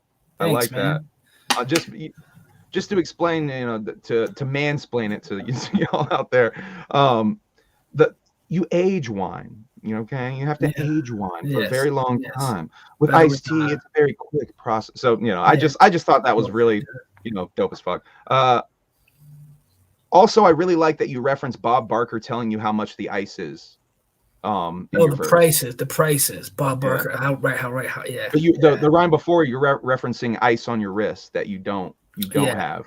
I'm gonna need Bob Barker to tell me what the my price wrist thing is. Icy. If I only had Bob Barker telling me how right the price be. Yeah. I like that. Let's see. So that's track 7. It's that anti-materialistic shit, dog. Yeah, brother. Which I do appreciate because I'm, I used to rock a little bit of jewelry and stuff, but I've, getting sober, I kind of stopped doing that with getting sober. Just I rock a lot of Walmart stuff. Yeah, you only rock a lot of high-end Walmart watches. Okay, dude. Yeah. Nothing like under $15. Bro, if I got me a check for $100,000, the last thing on my mind is jewelry. The last thing I'm like, diamonds right now. No, probably at like an apartment. Yeah, I was gonna say I want to live somewhere. I'm gonna move somewhere better, right? Yeah, exactly. So track 7, Spotlight. Spotlight. Last track that we did. That was the frosting, the icing. That was the newest song, if you will, for the project. Yeah. So, excuse me. Very nice, clean sounding acoustic guitar. Over some like earthy, almost drums on this one was what I had written down for the beat.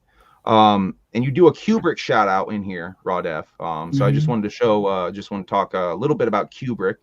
We're both pretty big fans of Kubrick, I believe. Yes, we are. Right. So I thought that was dope as fuck. Let's see. You say 5 years later, it's the end of a phase.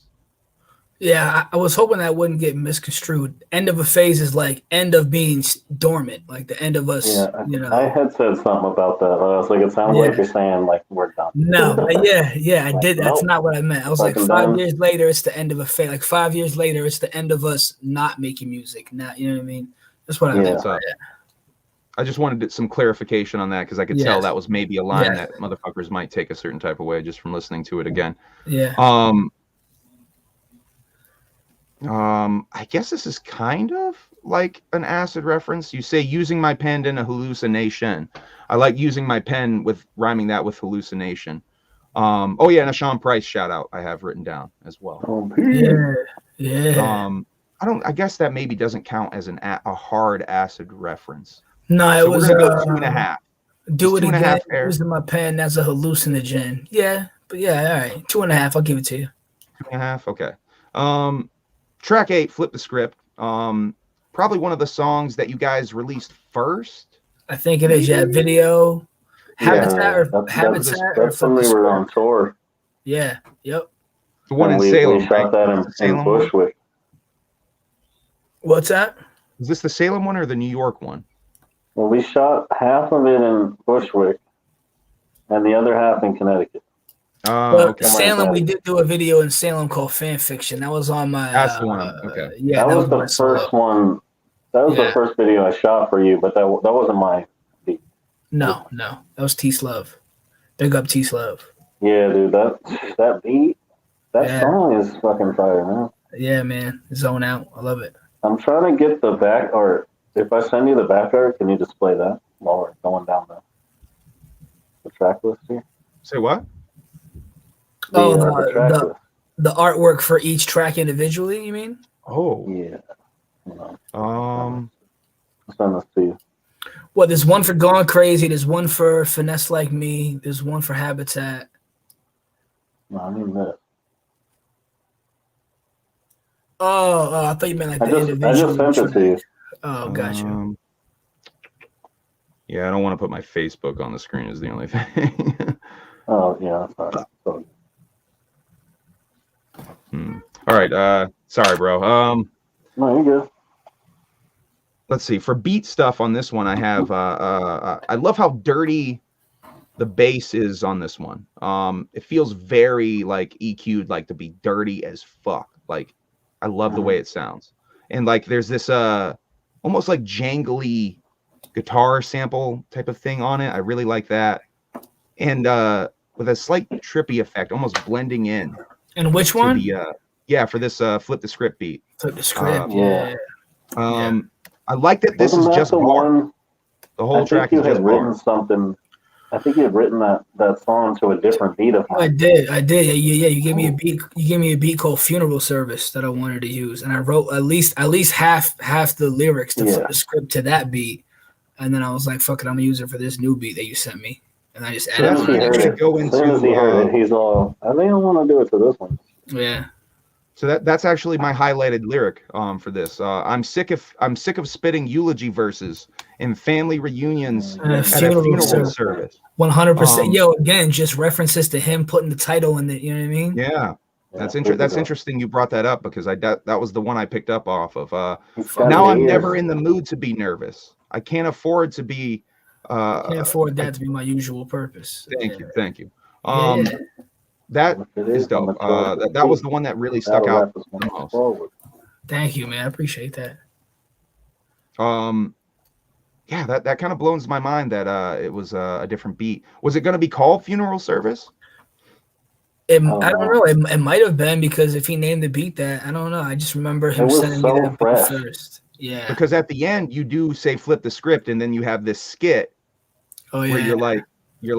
You both were kind of like, yo, I should pull it. I totally forgot about that. Yeah. And Michael, you're on that. You're being like, I don't care. I don't give a shit. That was just on the spot too. I don't know if that was the first take, but I did that where I was It was the second take. We did it, but you couldn't really hear me. All right. So yeah, we did it again. But it happened just like that. But I spit my shit and as a jokey joke. I was just kind of like, yo, we should call it, because we already knew what to call it.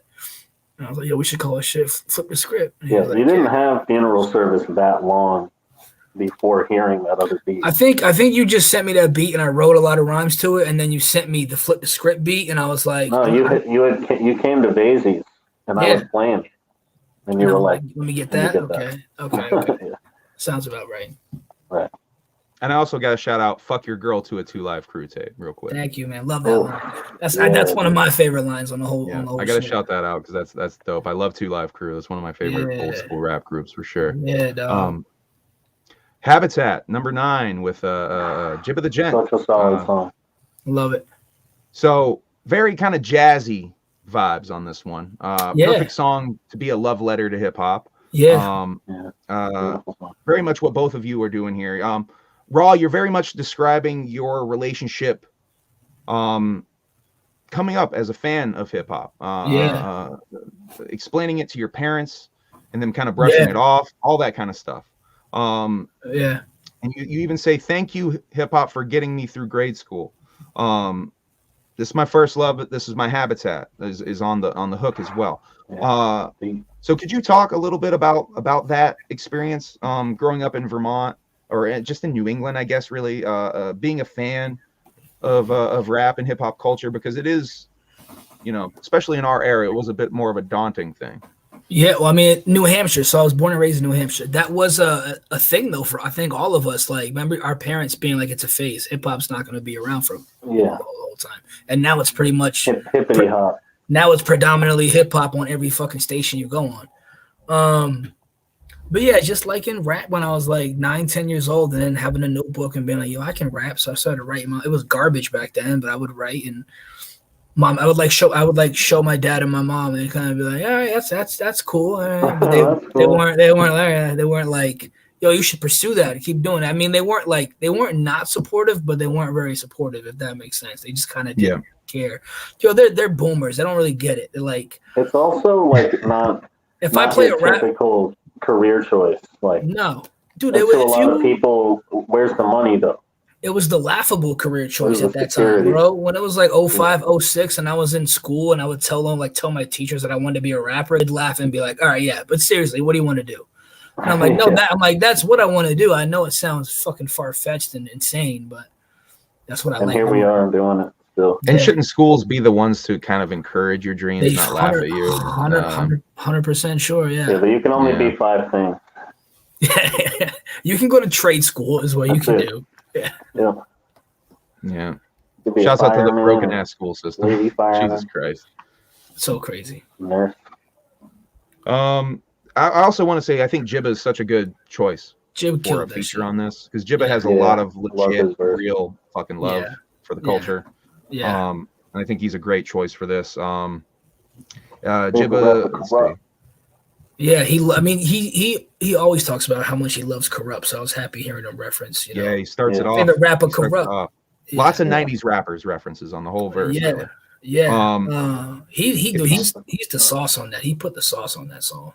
I want to highlight one of his lyrics here. If you see me busting rhymes, don't just stand there and watch. Better break your neck like your head got chopped. Yeah, you know, head got chopped. I love that shit. And so that leaves us with only one song left, Stuck, the last song. I talked earlier about how Stuck kind of inspired a little bit of the sentiment of spread the love. Because I definitely felt some of the sentiment that you had in Stuck a lot. You know what I mean? I was walking through town in Bellows Falls recently and just had a vibe of like, man, everyone's just like fucking just like looking down and just like in their own like little world, and they don't want to get out of it. They don't want to be like stuck in their little situations, and it's all negativity. And I could feel the negativity. I was walking just feeling like every person who passed me on the street, I could feel the negativity just waving off of them. Bro, it's crazy. You know, it's crazy how many connections we've had this whole hour and a half, because I wrote that after I walked through my hometown that day. Like I went from like the CCBA, like a little community center, but I was like, you know, I'm gonna walk by like all the old spots that I used to hang out when I was a kid, and like go to like all the old joints we used to hang out at and play basketball and shit. And I walked around for like a couple hours. Then I went home and like I threw on. I actually didn't write the first verse of that to that beat. Actually, I put a different beat on and wrote that first verse. So it's like it's weird that I it's funny how you say you were walking around a kinship town. Almost with my song and your song with that. Yeah, that's weird as fuck, bro. Yeah, that's not weird though. I wanted to say there's very pretty sounding keys on this beat. But it's like it's almost like a hurt kind of broken guitar part. I know, man. It sounds sad, but I didn't want it to be it. Like when people ask, like it's not. I'm like, it's not a sad song though. If you listen to what I'm saying, it's not like sad. Emotional and happy. Yeah, that's the thing though. The keys though are so pretty. Like there's these very pretty keys that are on it, but the guitar is the sort of broken sound in a way. It's sort of like once again you're blending the vibe so well there, Michael. I appreciate it. Let's see some lyric highlights here. Give a fuck if I bleed the same color as y'all, because I don't feel the same. Yeah, I literally feel that way all the time. Who am I to be judgmental? I ain't above special. I just had a hard time seeing what love gets you. That's where I went wrong. From every song I wrote, if I didn't have your thoughts provoked, what the fuck am I doing? My luck is improving. I destroyed what I worked for, but I never got stuck in the ruins. That's fire. Yeah. Very visual too. Crazy. That's crazy shit, dude. And he says he's not a storyteller. Yeah. The visuals there are very powerful, man. Thank you, man. Definitely powerful. Very personal and powerful, this song. I think you really bared a part of yourself that a lot of artists are afraid to show, especially in hip hop, especially in rap music. A lot of people are very afraid to show emotion. And I've never been one to shy away from that. And I think it's very brave of you to put some of this stuff out there in the world, because I can tell it's very personal shit for you. So I just wanted to give you kudos for that, man. I feel that way about your Paranoia song. Thank you. Well, I was gonna say a lot of your shit. My all-time favorite songs for sure. That's like, I still feel that way a lot, unfortunately, but that's a song about the way I used to feel more than how I feel these days. But no, I like all the lines of that song. Thank you. Most of the records of Humbles that I love are the ones that don't shy away from, I'm fucked up, and that's what I am. Like when you said "Who the fuck is they anyway?" Yeah. That rang. Who the fuck is they anyway? Yeah. Right. Like I don't. Yeah, they're gonna care. Like who? Yeah. Who are you talking about? And once again, that's in my paranoia. That's playing off of like the whole government paranoia of like them. Yeah. Right. Who are they? Exactly. No, speaking of being stuck in your head, the one song me and Humble has it's called Anxious. It's all about like anxiety and shit. That's a great By the song. way, that song out. I made that song. I recorded my verse for that song, and the whole time I could only hear your voice on it. Like I didn't even want to try to make a second verse for it. Word. Because I'm like, I feel like I got to reach out to Raw Deff for this song. Yeah, and some of the conversations we had sort of behind the scenes type of shit. Yeah. I felt like I was saying some stuff you would relate to. And sure enough, you seemed to take a liking to the song and killed that shit. Thank you, man. You too. You too. That shit came out dope. That's a great song. One thing I want to talk about is when we recorded that song, you came so fucking prepared, man. It was so refreshing. To work with someone who just nailed it the first take. I think the take on the record is the first take, and I think your dubs are the second and third takes. Like one take Jake, yeah. Well, I mean, if I don't want to waste anybody's time. So if I'm doing a feature, I make sure before I go to that studio or where we're gonna record at, I'm at home like looking over the verse, 5-6 times. When I get there, I'm like, all right, this is how I'm gonna do it. Dude, so many people don't do that. So refreshing. Oh, did Roger? Oh no. Oh, he's still here. My laptop is at 24. I think I'm still good. Can y'all hear me? Okay. Yeah, you're still good, brother. All right. I want to say because you guys froze for a little bit, but I'm good now. I was saying, so many people don't do that, and it bugs. Like, come prepared. Yeah. You were very prepared that day. Doing video stuff when people don't know the words to their own song. It's like, don't call me out like that. Hey, actually, I did it in between work too, man. You did. You finished. Yeah, you were going back to work. I forgot about that. I busted out like a half hour. Came to my house to help me because I was kind of crunching to finish this record. Yeah. He came to help me and then went right back to work. I was in and out in like 30 minutes. It was really quick. Yeah. And we spent a good amount of that 30 minutes kind of bullshitting. Yeah. Sure. That was very impressive, man. It definitely. I always talk about that experience with recording with you. That album I feel like gets slept. I mean, I don't want to say all your albums get slept on, but like all the holiday themed ones like are like the forefront. But like that Fear of a Whack Planet one doesn't get brought up enough. Where I'm like, that was a really dope. Such a good project. That was a really dope album, man. I love that shit. And I love that title. Yeah, me too. Love that title. It was a concept that had been in my brain for a while, a really long time. Like I want to say it was around 2012. I was thinking about making that project, and it had gone through so many different versions, so many different phases, and I really just wanted to get it fucking over with at that point. I just wanted to just do the damn thing to be just because, you ever have an artistic concept? Well, maybe I guess you could relate with this with the others too.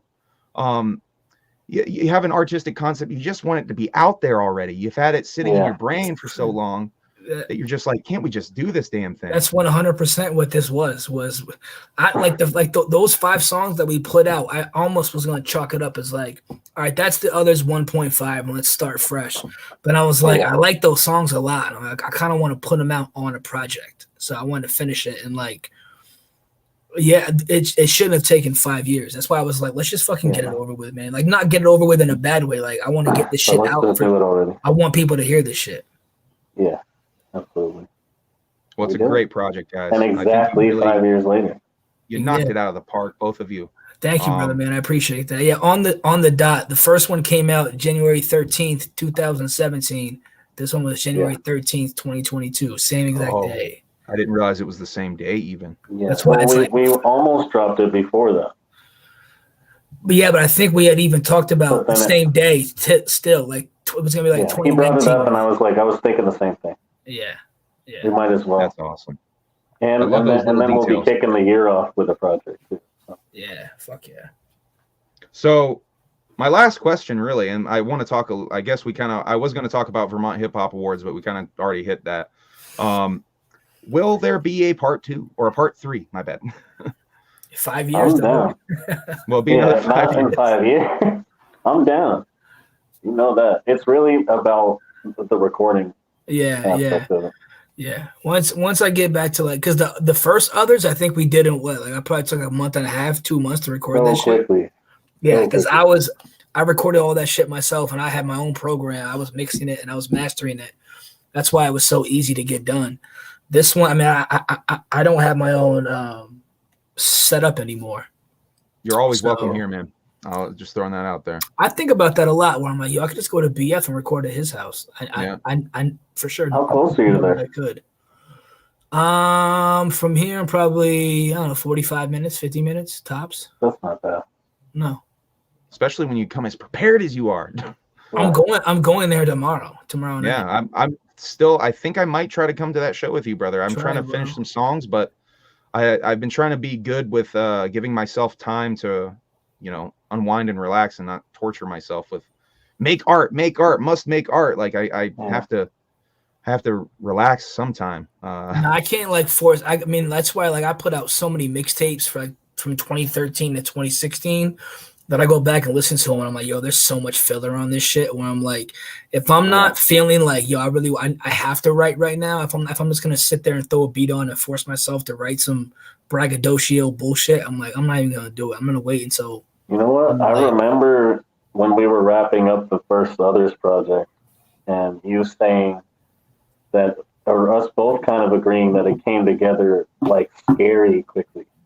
Yeah. Where you had to go through and check all of your rhymes to make sure you weren't saying the same shit. Same bullshit. That's how quickly we put that together. Yeah, it was quick. Yeah, because we had linked up. It was the summer of 2016 is when I was going to the studio, and that came out in January of 2017. So it was in 5 to 6 months. We recorded that. Mad quick. That's mad quick. Yeah.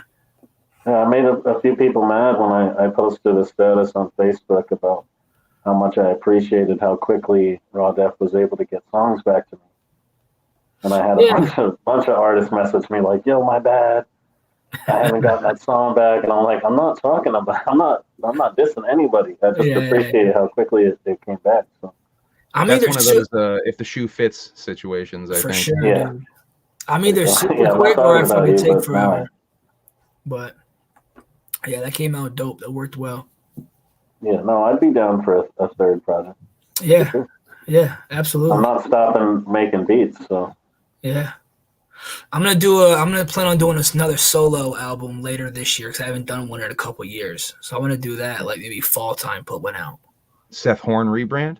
I thought about it. To be honest, I did think about it. But the name of I won't say the name of the album, but the name of the album kind of revolves around the name Raw Deff, though. So I don't know. So it might have to be one more. Is it Raw Defendant? Raw Defendant. I mean, what was crazy was, so at first I was Raw Defendant. And then I was Raw Defiant, and then I was Raw. Then I was Raw Definition. I just kept changing it. I was DJ Kid first. And somebody was like, yo, just be Raw Deff. And I'm like, I'll just do that. I still Raw Defiant sounds like a super militant, black rights rapper activist, very pro Africa, very Immortal Technique for sure.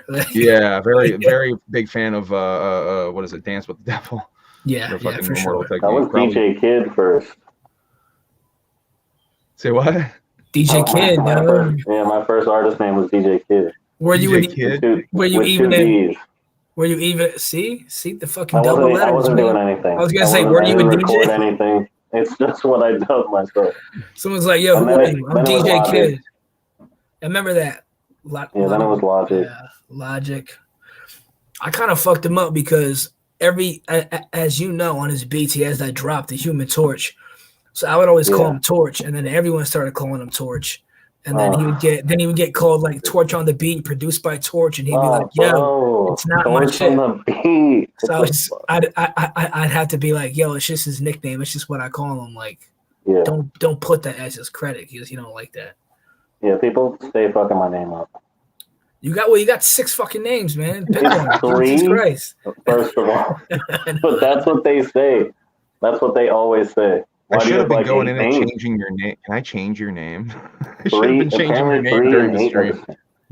Oh my god! Just put all of them as one. You should have 3 devices set up with 3 different camera angles right now, with each with a different name. I can just imagine Mike sitting there. Just imagine Mike sitting there talking to the dumbest people on earth, and then being like, Why is there 3? Like, why can't you just be like, yeah, but it's a thing. I kind of want. They're just kind of like, I don't get it, and you're like, I don't want you to get it. That's my reality. You're like, I don't want you to get it. That's the whole point. That's the whole point of it. The people that do get it, yeah, I want them to get it. It won't help you either way. Yeah, I can see him getting increasingly frustrated in my mind right now as he tries. Sure, I've seen it. I've heard it. It bugs, but I mean, if I cared more, it would really be a problem.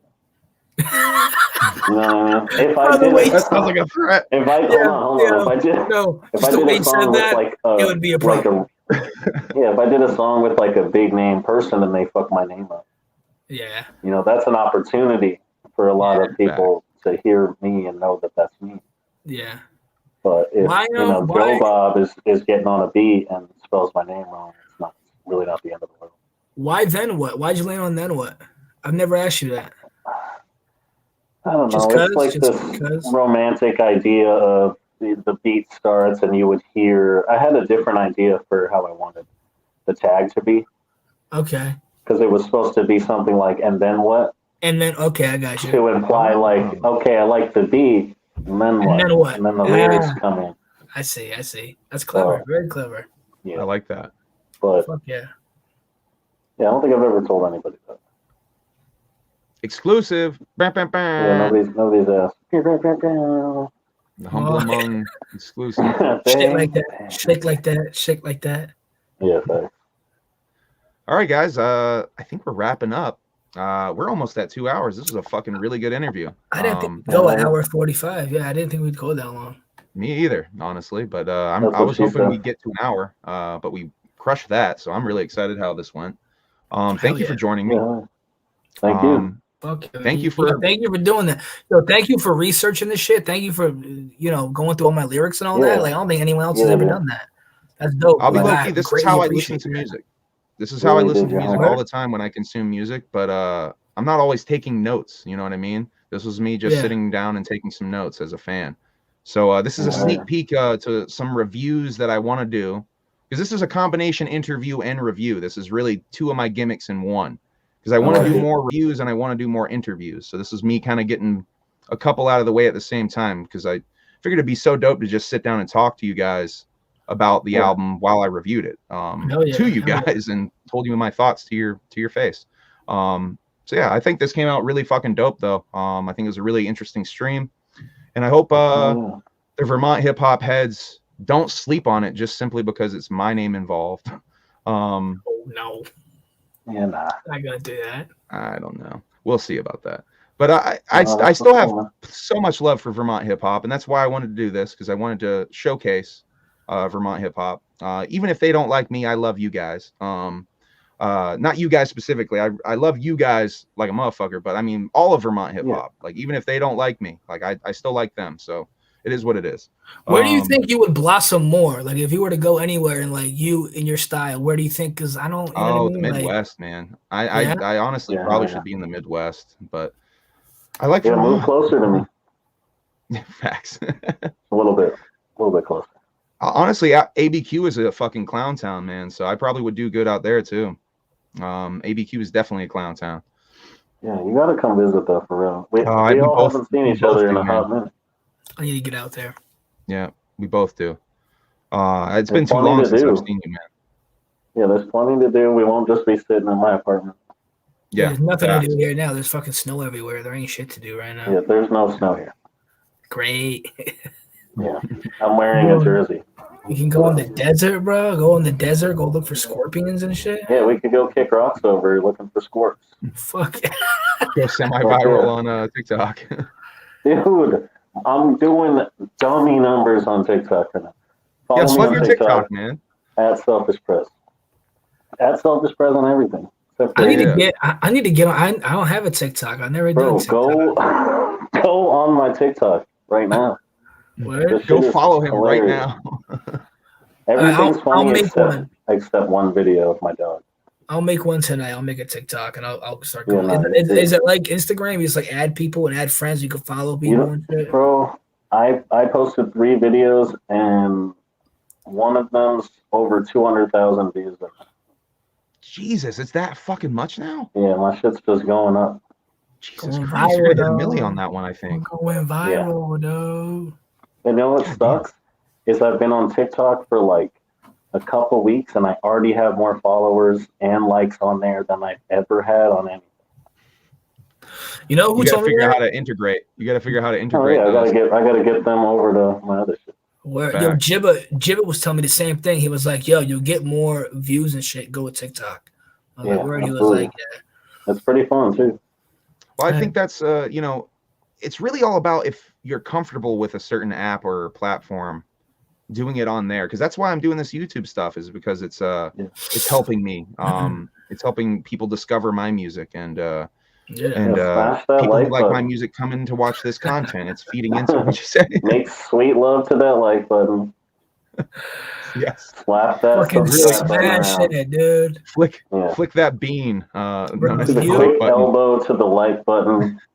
Bro, you and my subscribe buttons should smash. You guys should smash. Yeah. Dude. Flick the bell too while you're at it. Right. Flick that bell. Yeah. Shit, I forgot where I was going. To be honest, man, I miss this shit more. I just like joking around and having fun like this. Like, that's hey, you guys are more than welcome to come on my streams and bullshit anytime you want. Yeah, no, we're gonna have to. If you guys just hop in the chat. Podcast? Yo, let's do it. I thought about Wake Up the Dead podcast. Wake up. Yo, let's do it. We can talk about we got to figure out an angle or something. We got to figure out something to talk about. Like, we just talk about keep it grounded things. We could talk about Vermont hip hop. We can talk about anything. No, fuck Vermont hip hop. Yeah, fact. He said it. I didn't. He said it. I didn't. He's nominated. And he said it. You know, whatever we want. I mean, I like it. I'm a fan of it, but I'm not gonna revolve my world around it. Come on. Yeah, you're not even from. I live in the Juggalo world. I like other things besides hip hop. Let's talk. Yeah, we can talk about movies. You guys want to do a movie podcast? Like just to try it out? Yeah, let's do a podcast for real. We should maybe right now. Right, it starts right now. Let's go. Yeah, just stop this feed and let's do this. Let's all three talk about. Let's all three talk about a movie that we all should watch, and then all three watch it and come back and talk about that bitch. And then we can just talk about everything that we're doing as far as watching shit leading up to that and just bullshit leading up to it. But the main event will be that movie. That'll be the bait to bring people in to watch the video. No. Is that a good pitch? Yeah. Is that a good pitch? I don't know. Yeah, I'm with it. All right. Let's do it. Fuck it. Why not? I don't know if Mike's frozen or not. I think he's just really excited about this. He looks so bummed. He's back. Bro, for a second, you were just sitting there like... Oh, he's freezing, I think. Yeah, because you guys froze. Yeah, you froze a little bit. I was going to say we could alternate where, you know, I don't know. We just take turns picking the movie that we watch. Oh, I like that. I like that idea. And we're all into different types of movies and stuff. Should we all decide on a movie right now on the stream? Bro, I think, you know what? We've gone 2 hours without no real plan. I think we should just hop on and just, if someone brings up a movie, we just talk about it. Yeah, and just talk. All right. Just doing it like a really loose shooting the shit. If we get to a point where we're just sitting there and we're like, yo, dead air, we got, we'd be like, you know what? Dead air. I can be pulling shit up on the internet, and we can be watching shit on the internet and making fun of it. Yeah, no, absolutely. There's all kinds of shit everything. All right, fuck it. Well, we'll think of some more ideas for that, but I guess stay tuned for the more streams with Raw Deff, Humble Among, then what? I don't know what we'll call the shit, but I'd fucking Wake Up the Dead podcast. What's that? Wake Up the Dead podcast. Oh, come on. We're not going to reference an old song of mine. We got to think of a better title than that.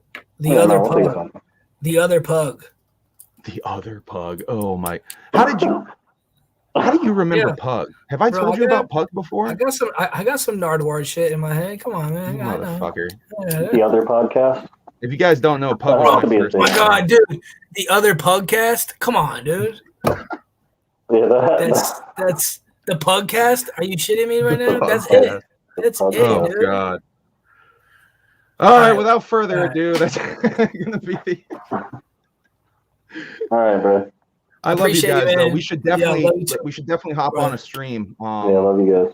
Let's figure out a time for the that we're all free and do this shit again. So late. I love you. Then like a minute later, Mike, yeah, I love you too. You know what? It's because I'm the field correspondent with the lag. He's behind. Yeah, exactly. What's that? Yeah, that beat. Okay, yeah, that beat came out. Yeah. Yeah. No, we're talking about track 8, Mike. You're still on track 5. Sorry, there's a delay or something. You're still talking about track 6. Like, I don't think he can hear us. Just mute him. Just mute him. He's like, wait, who the fuck are you guys? I don't even know how I got here, man. Shit. Yeah, this was fun. Yo, thank you for doing this, man. I appreciate you. Yeah, no problem, man. Hell yeah. I love you guys. Have a good night. You too, brother. I just click out of this and we're done. I'm gonna hit the hit that red button. Stay in here though. We can keep talking. Go